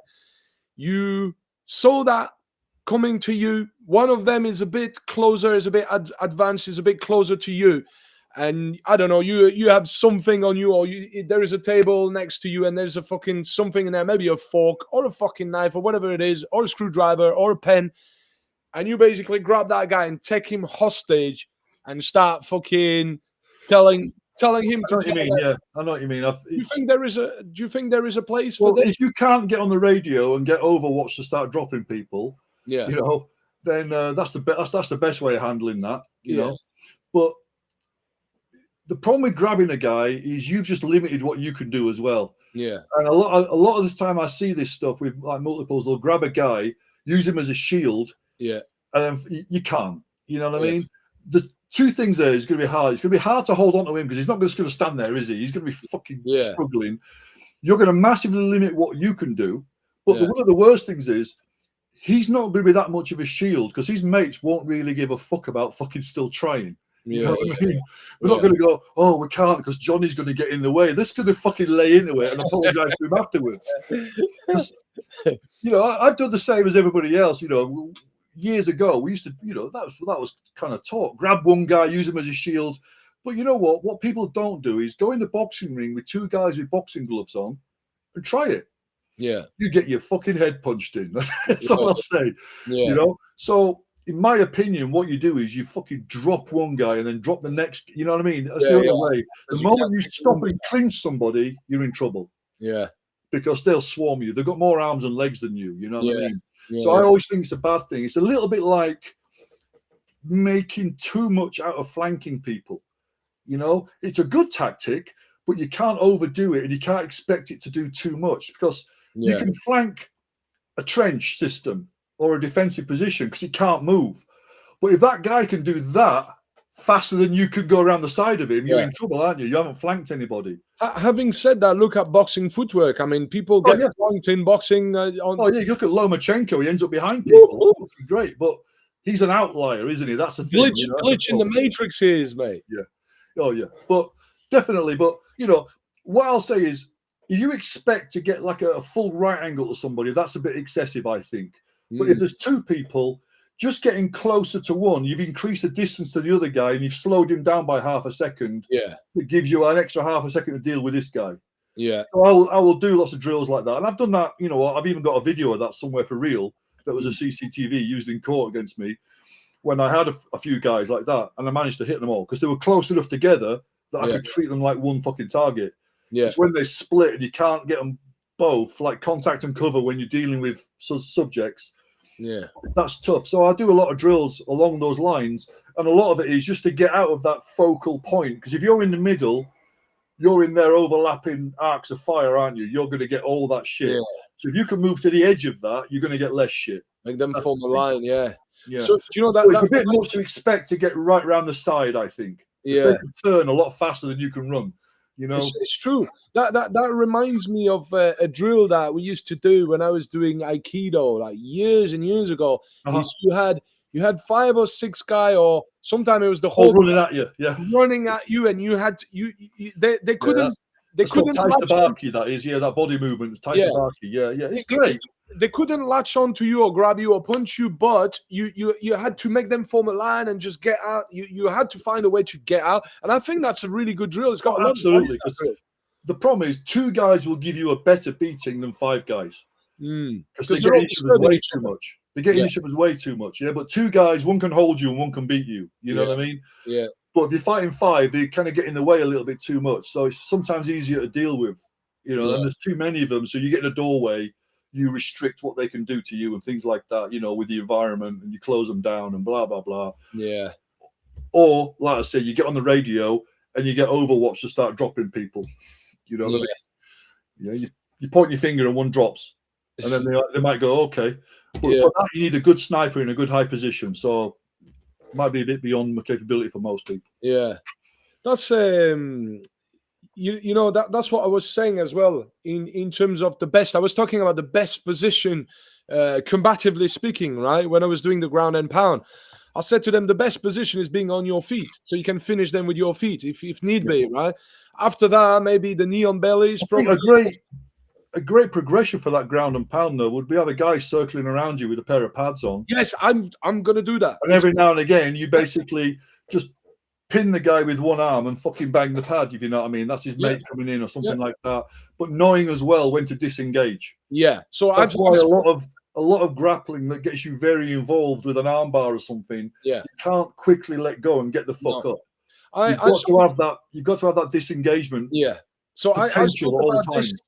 I got them as they were grounding and pounding, sometimes to just pin the guy, have a quick look around, and if need be, to get up. So I got them to learn to get up from the knee on belly, from the high mount, from the side control, from the scarf hold variation.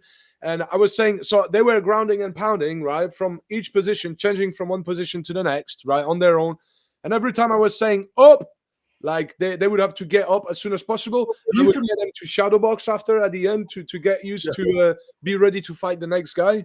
The more you can build into these training drills, the better in some ways, because you get more value for them, So it's little things like if you're doing pad work and we do 3 steps that way, a lot of guys, they walk back to where they started to do it again. And you think, why don't you just turn around and come back? You're getting twice the reps in that way. You're wasting time, Yeah. One thing I do in a lot of the drills, or in most classes, if you've got a class of people, is I'll say, look, whatever drill you're doing, the one rule is you have to know exactly where I am all the time. And you're walking around, aren't you? So you'll see guys doing stuff and looking for where you are, you know what I mean? Keeping an eye out. You're teaching them a really valuable thing there, aren't you? That no matter what they're doing, they should still be aware of. And because you've nominated you, it stops that thing where, guys will do something and they'll go left, right, but they don't see anything. They're doing it because they're being told to do it. Yeah. If you give them something to look at, they won't see it. What you move their head. You could you could have as they're on the back doing the ground and pound. You could have 2 people walking on the side with something in their hands, maybe a gun or a baton or a knife, and they need to spot it and say knife, gun. Stick. Well, it doesn't even have to be that. All it needs to be, and I do this, is hold up. Do that, and they have to say the word for. That's good, yeah. So that, you're giving them something to look at. If you don't, you're telling them, be aware of your surroundings, and all they'll do is they'll move their head and they won't see anything. Yeah. I've stood behind guys on drills with a practice knife in my hand, and the guy's done a drill and looked behind him and he's seen me and not even registered it because he's just going through the road of, I've been told to look behind me. Yeah.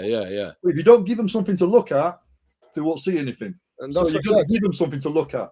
You want to drill that environmental and situational awareness and in-fight awareness. And that's the most difficult thing when you're tunnel vision, to have that in-fight awareness.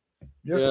And also one of the things it teaches people to do is you've got to physically move your head rather than use your peripheral vision, because you lose that. Of course. You know? So if you don't move your head, you don't see it. You know, Well, do you know, in some ways, sometimes some people said that headgears are not realistic and stuff like that. But what I like about putting a headgear on somebody, right, is that it gives them that tunnel vision, because they can't really see what's happening. I say that all the time when I use the Spartan stuff.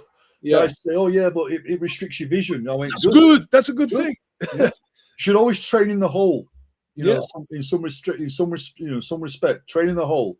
You know, everybody can fight everybody can make hay when the sun is shining. But how good are you when it's raining? You know what I mean? So, and it's going to be raining on the day, isn't it? You know what I mean? Do you know what I was going to say earlier on when I was talking about the best positions, right?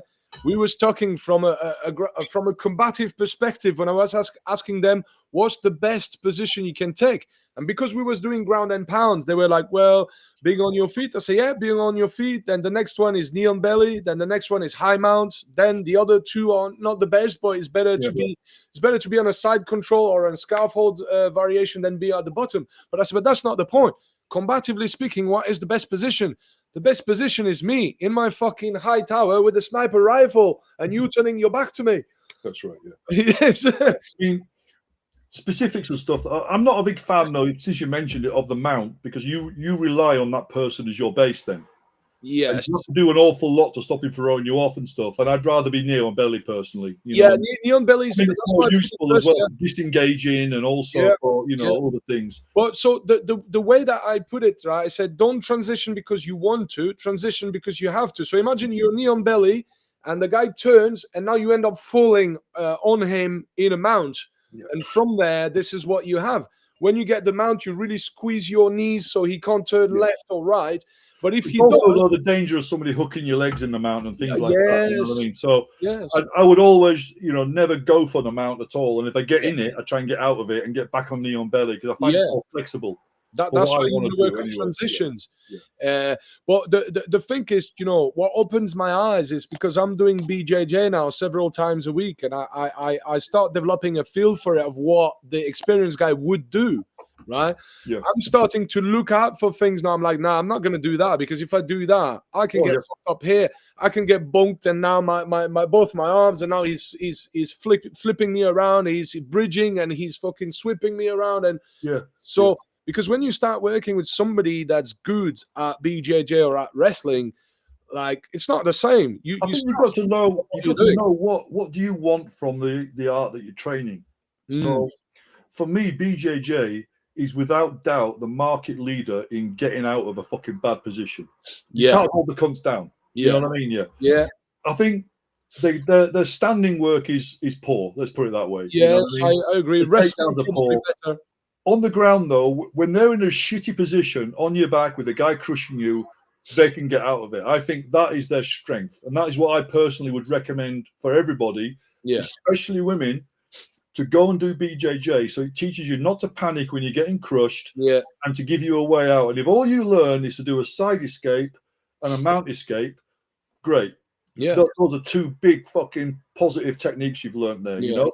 The submissions for me aren't as important because I've got other ways of submitting people. You know what I mean? So, I used to have this argument with BJJ coaches that I didn't want to learn any submissions. And they go, well, why? I went, because that's not what I'm here for. I'm here because I want to learn how to escape from shit, I find that wrestling is better offensively. Yes. For taking people down and getting on top, because a lot of BJJ guys, even if they don't say it, they get very comfortable lying on their back. Yeah.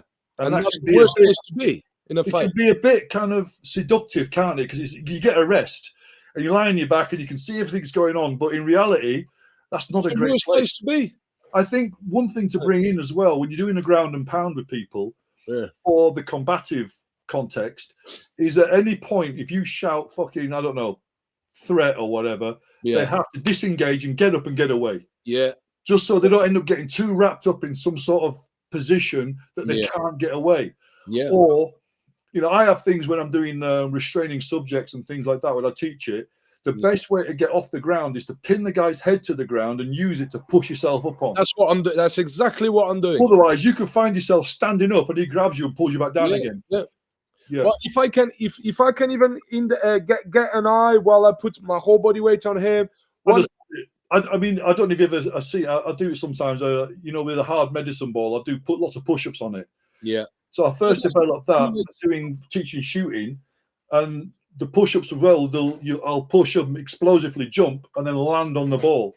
Yeah. And if you can do that, recoil from a 9mm is nothing. You know what I mean for that. Yeah, yeah. But also for controlling, because that ball's just about the size of someone's head, isn't it? So it's like, all right, you know, that works great. Pin the guy by his fucking head with my entire body weight on concrete.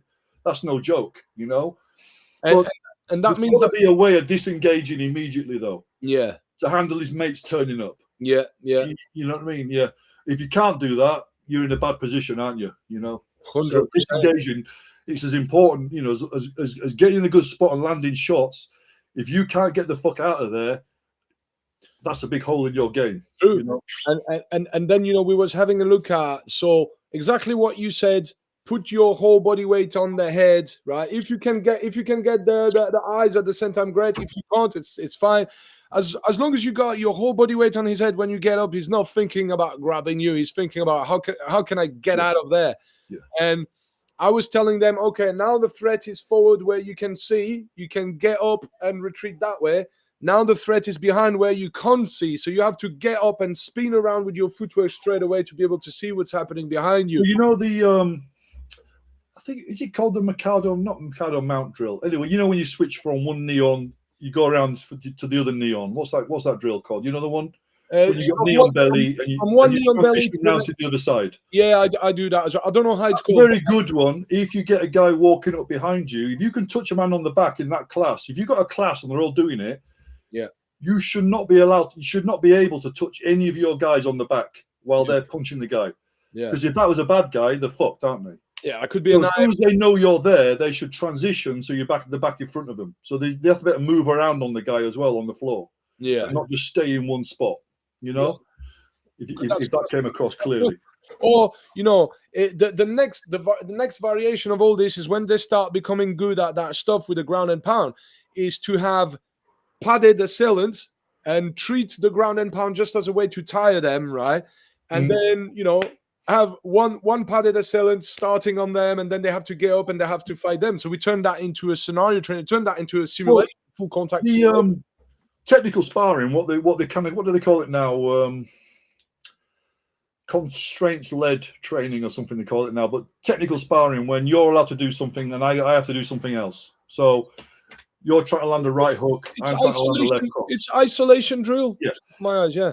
If you've got that ground and pound with the guy on the ground, if you just tell that guy on the ground, just try and fucking grab him and fucking tie him up. Yeah. So you on top develop the means and the methods where you don't get fucking snagged and dragged. You know what I mean? You keep yourself clear the whole time. I often see it sometimes. You see these guys and they come out with the usual stuff, you know, always assume your opponent is armed, always assume he's got some friends. And then the first thing they teach is a fucking clinch. And you think, well, what are you going to do now then? You know what I mean? You're just going to you're not going to see the knife come out, and his fucking friends are going to kick the fuck out of you. Yeah. You know, because it's the worst thing you could do if the guys have got multiples around him is to clinch one guy.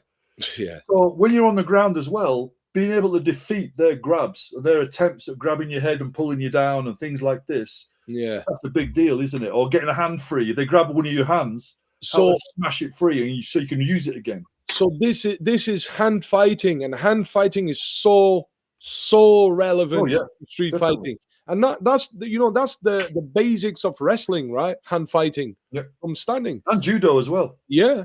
People often look at judo as if it's like, oh, it's not relevant. Oh, it's fucking relevant. Absolutely. This is the real trapping in my sense. All that Wing Chun stuff is... The funny thing is, isn't it? If you watch Olympic judo, you're expecting something exciting, and it's fucking not, is it? Because those guys are so good, the first guy to get a good grip wins. Yeah. So everything's about smacking hands away and fucking not letting, because once that grip's on, it's done, you know? Yeah. And if you ever come across a really high level judoka and start doing a bit of stand up fucking, you know, collar and fucking and sleeve stuff with them, they'll ruin you. You know what I mean? Yeah, The good thing about judo, I find as well, is you could go to the average village in the UK and you'll find like a fourth dan in judo legit, because it's so common, or it was back in the day, and it charges £2.50 a session, compared to like you got to fucking, you know, sell some organs to pay for a BJJ class, haven't you? Yeah. So expensive, you know. But judo, yeah, it's legit, really legit. Very good stuff. Judo was my first martial arts. Okay. I was 4 years old. I stuck to it for like three and a half years, almost 4 years. And I made it to orange belt. I got a very basic but foundation in judo, which always helped me when I was going on the ground. Good, you know, good judokas are no joke. You know what I mean? They're 100%. And any grappler is tough by definition. Most people don't understand. You know, they think wrestling is not that aggressive. But look, if you get slammed on the concrete floor or on the curb, you know, if you get if you get hippon sonage on a curb and you land hard on a curb, that's it. The fight is over. How many times have you seen people getting slammed and just stop moving after that? Some of my American friends, you know, they're usually cops and they've got wrestling backgrounds and their kids are all wrestling and stuff like that. I mean, some of their kids are going to like 2-hour wrestling sessions 5 times a week. Yeah. I mean, that's fucking some serious shit, that is, when you're a kid. Get good. But apparently the joke is that when you see these high schools and you've got all the kind of the subgroups, you've got the jocks and you've got the goths and you've got all these people, apparently, you know, they all may hate each other, but nobody fucks with the wrestlers. You know, they get a free pass because they're the most dangerous men on the planet. You know what I mean? You've got that good wrestling. Oh yeah, definitely. So when you see the conditioning they do just before they even start doing the session, you think, that's no joke. And the mobility exercise that they do, like I'm stiff as fuck now, Mick, like because of, you know, the health issues that I've been having. Like I'm stiff as fuck. Like I can't do what I used to do when I was younger. When I see the mobility exercise that those people are doing, for sure. If anybody ever asks me what's the best kind of physical conditioning regime, I just say go on YouTube, look up wrestling conditioning. Yeah. If they're doing it, it's worth doing. Yeah. You know what I mean? Yeah. I'm looking at people like Amit Hemmelstein, you know, from the IKEA. Yeah. I did the instructor course several months ago, and I'm looking at the mobility drills that the guy does. It's like, fuck. It's like I understand how easily he can make all those movements look because he's got the mobility behind it, right? Yeah. It's that physical intelligence they call it, you know, like a dancer's got. They've got that, they know where every part of their body is at all times. So they call that physical intelligence. You know what I mean? So you're aware of your surroundings and also internal as well, where everything is and how it's related to everything else. And wrestlers have got very good physical intelligence. Yeah. All sportsmen have, to be honest, but wrestlers in particular, I think. I wish people like that. Yeah, I wish I got into wrestling a bit more because I realized this is my weakness, right? Don't get me wrong, I got some strong bases. You know, I got a decent clinch, and when I start adding the dirty stuff to it, I'm okay with it. But like when I start doing mixed martial arts, right, and I start standing and against somebody that knows what they're doing, they're going for the single leg throw, the double leg, or they're changing levels, they're doing. It's actually difficult to deal with, mate. You know, it's really difficult to deal with. And when you're like me and you're used to strike, because I've always been more of a striker than a wrestler, right? Even in the different types of martial arts that I did, right? Be it like traditional or more like boxing and kickboxing and Thai boxing oriented. I realized that now I look at wrestling, it's a completely different animal. It's a completely different animal. I can watch a video now of some high-level Muay Thai guy like Liam Harrison showing a technique, and I can replay it in my head easy because it's striking, and I can do it. I'm very much like that. Yeah, that visual memory. But I look at somebody putting a triangle choke from a turtle position. Oh yeah, fuck! I gotta see it like. I'm exactly that. When I train, I have to do it very methodically as well. It's almost like I've got a bit of like grappling dyslexia or something. So do I, mate. Yeah. But like yourself, like say they're striking. I can look at something across the room and give me an hour. I can do it just as good as that guy. You know. Yeah. But when it comes to grappling, I've got to go through it step by step by step. Yeah, me too. It's not natural for me. That's all. Yeah, me too. It's a different animal. It's a completely different animal. It's the concept, the principles are completely different. You just need to soak in it, and that's why I decided. I said to myself, it's going to take me a good 3 to 5 years to get to a okay-ish level, enough to bring Adrenaline Combatives up to speed when it comes to the wrestling. But that's the time it's going to take. So I don't believe, in courses that in 7 days you become an instructor, a 2-day instructor course. Yeah, that's bullshit. No, that's recruitment. That's what it is. Yeah, that just means you're 2 days ahead of your next guy. That's all it is. You know what I mean? Yeah. I mean, to me, and that's why, after I did the course with Amit in Bristol, I love Amit's stuff. I think Amit is definitely one of the top guys in the world, right? But I said to him, Amit, I can't become an instructor after 4 days. It's going to take me years to actually master all the principles, the wrestling principles that you're using here. Yeah. And that's why I started to go to mixed martial art, bro, because... Well, put it this way, look. Yeah. Of all the martial arts, maybe boxing's got the least amount of techniques, hasn't it? Yeah. Can you become a boxing instructor in 2 days? Of course not. No chance. Exactly. And if that's only got like 4 fucking punches and a couple of bits of, no, it's like we've talked before about that model, isn't it? The horizontal model with all the techniques. Yeah. But when you've got a real model, it goes vertically because you've got performance and you've got depth of knowledge and foundation. Strong. You might only have half a dozen techniques, but the depth that you go to be good at them is a lot better than very superficially me teaching you a new hammer fist combo. Yeah. And now you know as much as I do about it. What the fuck? You know what I mean? That's what Bruce Lee used to say, fear not the man who practiced 100,000 different kicks. Fear the man that practiced one kick. Yeah. It's like the old saying as well, beware the man with just one gun. You know what I mean? Yeah. Because he's probably going to be very good with it. You know what I mean? Yeah. Probably and that's the thing, isn't it? Some people like the idea of collecting techniques and doing it for, fine. I've got no problem with that as long as that's what they're open about it. I'm looking at from a functional perspective. Yeah. What is the minimum I need to get the maximum effect? That's what I'm interested in. And very much like the Occam's razor thing as well is, if you've got 2 options and one of them's better than the other, to me that's one option. Yeah. You know what I mean? That's all I'm interested in. I want the best option rather than the most. People used to say that Taekwondo were the best kickers. In my opinion, no, they just had the most kicks. Yeah. Not the best, the most. And you can say that about a lot of martial arts, can't you? I mean, are they really the best, or have they just got more techniques than the other stuff?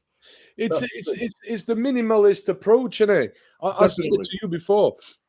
The guy that really made that big shift in my head when it comes to an accumulation of technique, or should I say, thinking in terms of techniques rather than thinking in terms of concepts and principles, was Tommy Carruthers. Because when I arrived in Glasgow, I had already about 20, or close to 20 years in martial arts, different martial arts, different systems, and so I arrived there with a massive toolbox full of tools. And basically, what Tommy did, he just opened that toolbox, just put everything on the ground, and made me throw 90% of it. Made me stay with only 10% of it. I kind of use the analogy of a guy, like working in construction, who's got a lot of tools. Right? What does he take up the ladder with him, though? He'll take a few. He'll take the ones that he knows he's going to use. The belt. He's going to have what he needs on his belt, and that's He'll have a big hammer, and he'll have a big screwdriver, and a knife, and a fucking measuring tape, or whatever. In the van, he'll have a few more specialist tools in case. Yeah. And then back in his workshop, he'll have the really specialist stuff that he might use once a year. You know? But going up the ladder, he takes the things that he knows he uses all the time. And I treat my training like that. I very much prioritize it. I imagine that I'm on a budget. You know what I mean? Yeah. So what do I really want to spend my money on? Because money is time, isn't it? What do you want to spend your time on? Yeah. That's the thing, And also, I don't know about you, but I had a very heavy martial arts background for a while, and still it fucks me up sometimes. You know what I mean? Because I've still got a lot of remnants of stuff floating around in there that I used to do. That are now getting in the way of the stuff I'm trying to do, if you know what I mean. Yeah. It's hard to put, a lot of training scars is the best way of using it, isn't it? A lot of that stuff. I've thrown a lot of stuff away. Oh, you have to. I mean, do you know some stuff are good for to build attributes, to build like explosiveness? I would say though, right? You probably haven't really thrown anything away. You've just stopped using separate headings for it, and it's all under one big heading now. Yeah. You know, like in a computer, you click on something and you get a sub menu. Yeah. So it only looks like it's one thing, but when you click on it, you get the big sub menu, and that's really, so you haven't really lost anything. Yeah. You've probably just stopped calling all those separate things separate names. Yeah. Because they're all related anyway, aren't they? Yeah. You know what I mean? Yeah. When people start talking about, oh, I've got 20 ways of fucking throwing a punch. No, you haven't. There's one way of throwing a punch, and there's 20 variations to it. Yeah. So I just look at, right, let's just train that one way. Yeah. Because the variations come with it. There's no point in training 20 different punches. Yeah. If they're all the same thing, really, anyway, you know? True. Makes it easy for your brain, doesn't it? Because under stress, and I like to say this to people, you got to fight like an idiot. And people start laughing, all right? And I'll say, no, because in a fight, you're going to be an idiot. Yeah. You're not going to be a fucking brain surgeon. You're not going to be a nuclear physicist. Yeah. You know, the amount of stress on your body, you've got to make it simplistic enough that you can do it under massive high stress. Yeah. And people forget that. They have these amazing plans and these amazing tactics and techniques that only work when they're nice and relaxed in a nice fucking environment that they can control. If I grabbed them around the face and started banging their head on a wall, could they still pull that same technique out? Yeah. You know what I mean? As Tyson said, you know, everybody's got a plan. Yeah, exactly that. Face. Yeah. So, you know, everything works in the gym, but you've got to think about, right, under that stress, what's going to be left? And people sometimes say, yeah, but your stuff's quite simplistic though, Mick. And I'm like, thank you. That's a big compliment to me. Yeah. Because I know it might have a chance of working. Yeah. You know? Because it's hard enough, like we already said earlier, just landing that punch on that man's jaw in a real fight, in an alleyway, in the dark, when I'm half pissed and I'm hurt already. That is like fucking nuclear fucking physics, isn't it? That's how complicated that really is. So if it's any more complicated than that, no fucking thanks. And I've never met a guy that actually fights, whether it's a pro fighter or a bad guy or it's a fucking professional operator, that wants to make fighting more complicated. Yeah. They always want to make it simpler. Simpler, yeah. It's only the martial arts guys and the experts that look for more complicated ways of doing things. The users look for the simplest way of doing it. Yeah. You know? It was Leo. I think it was Leo Tolstoy that said, simplicity is the ultimate form of sophistication. Yeah, definitely. Well, you know, I look for, there's a great term called elegance, right? So elegant, people always attribute it to like aesthetics, things like that. Actually, elegance is like a physics or a maths term. And it's something that achieves a lot with a very simple formula. Yeah. So an elegant solution is something that's very simple, but it has a lot of applications. Yeah. So like a wedge is an elegant solution to something. It does a lot of things as a wedge. Or an elastic band is an elegant machine because it achieves an awful lot. It's very useful with being very simple, you know? And I like to find that elegant solution to things. Because people often say, like, what do you think of this? And they send me a clip of some guy doing some kind of magic. And I go, well, that's fucking good. But could you just punch the cunt in the head? And they'll say, well, yeah, you could. And I go, well, that's what I'll do then. You know what I mean? Yeah. So it's impressive when I see these guys doing amazing stuff. But I think, is there a simpler way of doing it? Simplicity and directness. Yeah. That's why I always enjoyed, you know, about like Bruce Lee's martial art was that directness of why would you do a triple jumping spinning kick when you can just kick the guy in the bollocks or poke him in the eye or punch him in the face? Yeah. Is there a more direct method? Yeah. You know? And often the more direct methods achieve more Straight anyway. line. Yeah. Straight line from point A to point B, yeah. Yeah. How's how are you for time, Mick? Do you have another 5 minutes or do you want to? Yeah, I've got 5 minutes, mate. Yeah, let's go to 3 o'clock-ish, shall we? Yeah, that's fine. I'm happy with that, bro. That gives us like another 9 minutes. Have you got anything planned for the future? I've seen you got a few seminars coming up. Well, I've got a few courses coming up. I've got my foundation course, my 4-day course, which is what it says. It's a foundation. That's at the beginning of May. And then towards the end of May, I've got my knife management coming up, which is a 2-day thing.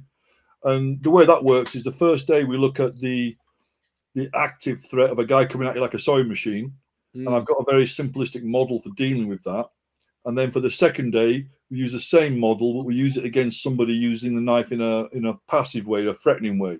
Yeah. But then that can split, that can turn into the first scenario in a heartbeat, can't it? Absolutely. You know what I mean? Yeah.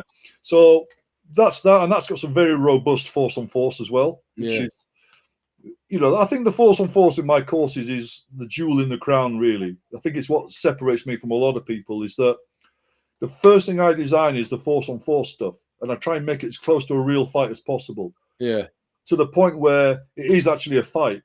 The way I organize my force on forces, it's two guys having an actual fight, but I use another two guys assigned to each, so I can stop it immediately. Yeah. You know what I mean? But they actually are fighting. There's no rules in it. Yeah. You kick him in the balls, yes. Yeah. Can you do? Yes. How hard? Yes. You know what I mean? Just so they're going for it. But what I'll sometimes do is I'll limit the amount of time they get, so they can do.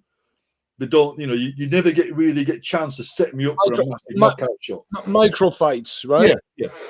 I need to. I've been saying that for a long time. I need to come and do one of those courses, mate. So we'll make it happen in the future. The first thing I do though, then, is I design the force on force, and then the rest of the course I design it to fix that problem. I think a lot of people they train what they want to train first, and then they do a token effort of force on force, and they use that to prove how good the course was. And I'm like, no. Yeah. They use their force on force to validate it. So they go in at 70%. We don't go for the head. We do that. It's like, nah, you're not going to meet somebody attacking you at 70%, are you? Yeah. You know what I mean? Yeah. It's going to be going for. So you've got to train against somebody going at your full speed. If you don't, you're not training, Yeah. So I've got that. And then in June, I've got my subject management course, which is 2 days of restraining and arresting people. All right. Yeah. And again, that's full force. The guy is told to resist as hard as he fucking can. Yeah. And we'll work at taking the guy down with a certain model as well, where we look at approaching him safely, containing him, controlling him, and then restraining him. So we don't just jump straight to the restraint like some people try. How many times have you seen a guy trying to get an arm lock on a guy, but he's fully mobile, running around the room, and it's not going to happen, is it? Yeah. Or how many times have you seen a guy go to get knocked out on the way in? So you've got to have a safe approach, get in there, contain him, usually by just putting a bear hug on him. So you've got him. Now you work on getting him to the ground. Then you work on restraining him. You've got to go through that process. Yeah. And if you miss one of those steps, you go back to the last one. So eventually the guy's fucking arrested. It might take 5 minutes, it might take 30 seconds. It takes as long as it takes. Yeah. That's reality. You know what I mean? But again, there's none of that. Only resist 50% stuff. There's none of that. Yeah. I've never met a guy that only resists 50%. You know what I mean? So I wish they did. Fucking hell. Yeah. I've got that, and I'm working on a couple more courses as well. A couple of like less kinetic ones, more to do with contact management and de-escalation and things. Okay. Yeah. How about yourself? Have you got any seminars coming up? So I've been trying to get cars, because I want to do a vehicle combative seminar, and I'm struggling to find cars, and I need to go around maybe like scrap yards or stuff like that and see if I can find same with the bar. I wanted to do a bar combatives one. I'm struggling to find a venue. I just need to get around and do it because I've been busy with other things. But I am kicking myself in the ass, saying to myself, I should have at least taught a couple of seminars since the last one. If you can't use a real car, what can you, and this is what I do a lot of, what can you do that ticks the same boxes? Because what makes a car special? It's the confinement, isn't it? It's the fixed seats, it's the confinement, it's a steering wheel in the way and things like that. So is there any way of addressing some of those options without actually using a car? You know what I mean? There are ways, but I don't think it would be as realistic as doing it. It won't be, no. But like I say, it's like, for instance, people will go off to the beach to train, like on soft sand, blah blah blah, and then they'll go and find a riverbed somewhere with mud, and they'll train in the mud, and they'll go and train in the snow. What I do is I use a big gymnastics crash mat in the gym, because it's got the same kind of footing on it. Footwork. It just saves getting in a car and fucking driving off to the beach and driving here and there. I try and find what's the low tech thing that ticks the same boxes as the situation I'm trying to do. So, you know, just fighting sitting down is a good So we did this. We got an sofas. old sofa. Yeah, we got sofas in the gym where I'm at. There's actually quite a few sofas. So we did a bit already on the sofas where I showed them how to strike from restriction from a seated position. Well, you know, a sofa, and you know the big plyometric boxes that you can get, and build them around it to maybe kind of enclose the guys a little bit. Yeah, you know, it's not a car, but you are ticking some of the same boxes as a car there. You know what I mean? What I was doing is I was standing in front of the guy that was doing the attack, the punching, by restricting his legs to mimic the restriction of the legs with the pedals of the car. And sure. Yeah. So yeah, that stuff I can do what I can do while I can. In terms of seminars, I got a seminar on the 17th of May. Yeah, I got a few things going on. This Friday this Friday is the 17th. I got a workshop at Lake Krav Maga Center. I think it's Family Martial Arts Center. So I got a 3-hour workshop in there on Friday. On the 17th of May, I got a joint seminar with my mate John Sentry, who's an ex-pro MMA guy, pro fighter, and also somebody I've worked the doors with for years, like really good friend of mine. He actually fought Andrew Devant MMA time. Yeah. Both very good friends. We're friends now, yeah. Yeah. So they've always been friends. So yeah, I'm doing something with him for his guys, and hopefully some of my guys can join on that as well. And then on the 30th of May, I'm in Portugal to teach a seminar in Portugal. Like there's the second convention, martial art convention. Good. I'm gonna be there with I'm gonna meet Aidan Abolnik from Kala. He's gonna be there. Right. There's gonna be Lior Offenbach. There's gonna be some guys out there as well to meet, to do a bit with. So yeah, there's that, and there might be some things in the pipeline, but I'm not gonna speak about it because it's not concrete yet. But you and I need to get something as well. We need to. Yeah, that'd be a good laugh, wouldn't it? That'd be good. Yeah. So in fact, we'll try and finalize that and see if we can get some dates. And what I need to do is I need to put it out there. You know, we need to think what we're gonna do. I think maybe I don't know. What do you think would be a good idea for a first seminar, for a first joint seminar to touch on? Well, I think if you did all of the training and I get half of the money, I think that would be fucking fantastic. Okay. Yeah. When I say I'm a minimalist, I mean like, yeah, can I do as minimal work as I fucking can? Yeah. I don't believe you there, mate. But you know what, though? What I like to do sometimes at seminars like that is to start with something very simple. And I've done this a few times. Start with a basic punch and then start adding layers to it. Yeah. You know what I mean? It's like, can you repeat it? Can you do it against a moving target now? Can you do it while you're moving? Can you do it and get rid of things in the way? Can you do it on the ground? So I like to kind of take one theme and then build it. Yeah. And I find that works as well. If you've got very advanced guys in the class, they're not getting bored. Yeah. But you can also cap it at a certain level for the guys who are very basic. Yeah.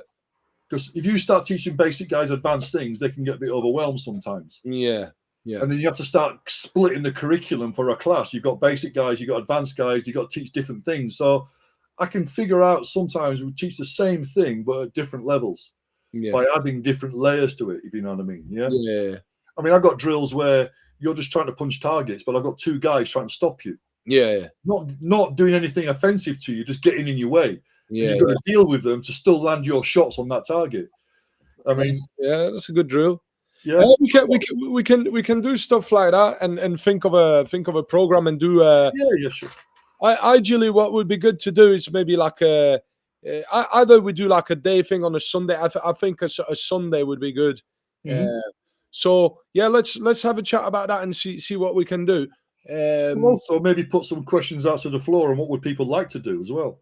Yeah, we can do that. I'm not saying that they'll get it because the tail doesn't wag the dog sometimes, you know what I mean? Yeah. But at least you can see where people's interest is and where their appetite is. Yeah. But then again, you will get guys asking for underwater ninja knife fighting and stuff. I get all kinds of fucking weird emails from people like, okay, I'm like, yeah, can you teach me? I'm like, well, all right, can we start off with your name though? Can we, you know? You Yeah. know? How much does it make? How much does it cost to be to become an instructor? Yeah, right, yeah. Oh no, my favorite one is I've had a few where how quickly can I become an instructor? Because I've already got students lined up. I just need a certificate. Fuck. Yeah, okay. Yeah. Yeah, that's a very short answer from me, that one, you know. So come on. Yeah. You know, people I've said this before places. I think what it is in any kind of sport, nobody does MMA because they want to be an MMA instructor. Mm. Like they don't take up basketball because they want to be a basketball coach. They take it because they want to be a fucking doer. They want to be a star. They want to be a fighter. They want to be a player. They want to be a star. And usually what happens is they get injured or they get old or whatever, or they figure out they're not that good, but they've got good knowledge, and then they fall into being an instructor by accident almost. Yeah, yeah. I think where it is though, with the combatives type of thing, there isn't really an outlet for a lot of people. They're not going to have a fight. You know what I mean? Hopefully anyway. Yeah. So I think what becomes then the title belt is to be an instructor. And it starts to be like the goal is to be an instructor. Yeah. But I don't see anybody that ever wanted to be a football coach. They wanted to be a football player. You know what I mean? Yeah. But with combatives, I want to be an instructor. That's like the new black belt, isn't it? It's like the new championship, you know, like the trophy to be an instructor. Do you know, for me, I think that I've always known that I wanted to be good at fighting, or at least as good as I can be. But I always known that I wanted to teach because I want to do that for a living, because I don't want to do anything that I hate, and I hate most things except what I like, right? To me, it's slavery. If you do a job that you don't like just to pay the rent, it's fucking slavery, mate. You know. But you know what? What I would prefer though is that, you know, rather than how long will it take me to be an instructor, is what how do long I will need it take to me to get really good? You know what I mean? Yeah. I would prefer that one all the time. If that's because I can gauge what's in that guy's mind. That guy's after the status. He's after the ego of being an instructor. Yeah. Or being able to call himself a coach or an instructor or a consultant or whatever. Yeah. Really, it's like that should not be your goal. Your goal should to be get as good as fucking possible. Yeah. That should be the goal, you know. And I think it's quite telling sometimes by, you know, the question people ask shows where their mind is and what they're thinking about and what they're going to be like as a student as well. Yeah. You know? Yeah. Because you want people that, I mean, I never want a student that doesn't question me, you know, because what's the point of that? If everybody thought the same thing, we've got too many people, haven't we? You know what I mean? We're wasting, you know. So you've got to be questioning. You've got to question stuff yourself as well. You know, just that's the way everybody's always done it. Doesn't mean say that's the way we should always do it. Yeah. Because if we had that mentality, you know, we'd still be going to work on a horse, wouldn't we, and fighting wars with bows and arrows and stuff. Yeah. Progress is a wonderful thing, but it has to be for a reason. You can't just change things. Like some guys have got their gimmick martial arts, and they'll change things just to be different. It's like, no, it's got to be better. Yeah. Not just different. It has to be better. You know, it's got to be simple. Improve on everything. Yeah. You know, and I always look at any drill that I see and I go, how can I improve that? Yeah. And that's what I want guys to do with my drills as well. Not just copy them as they are, because there you might not even get the full idea of it. You might be copying a photocopy of a photocopy of a photocopy. Yeah. I want people to look at it and go, that's a great idea, but I'm going to take that and I'm going to run with it and make it even better. Yeah. If you know what I mean, you know? And I think that's got to be the way if we're going to make any progress. Yeah. I think somebody said like the most dangerous words in the English language is, this is the way we've always done things.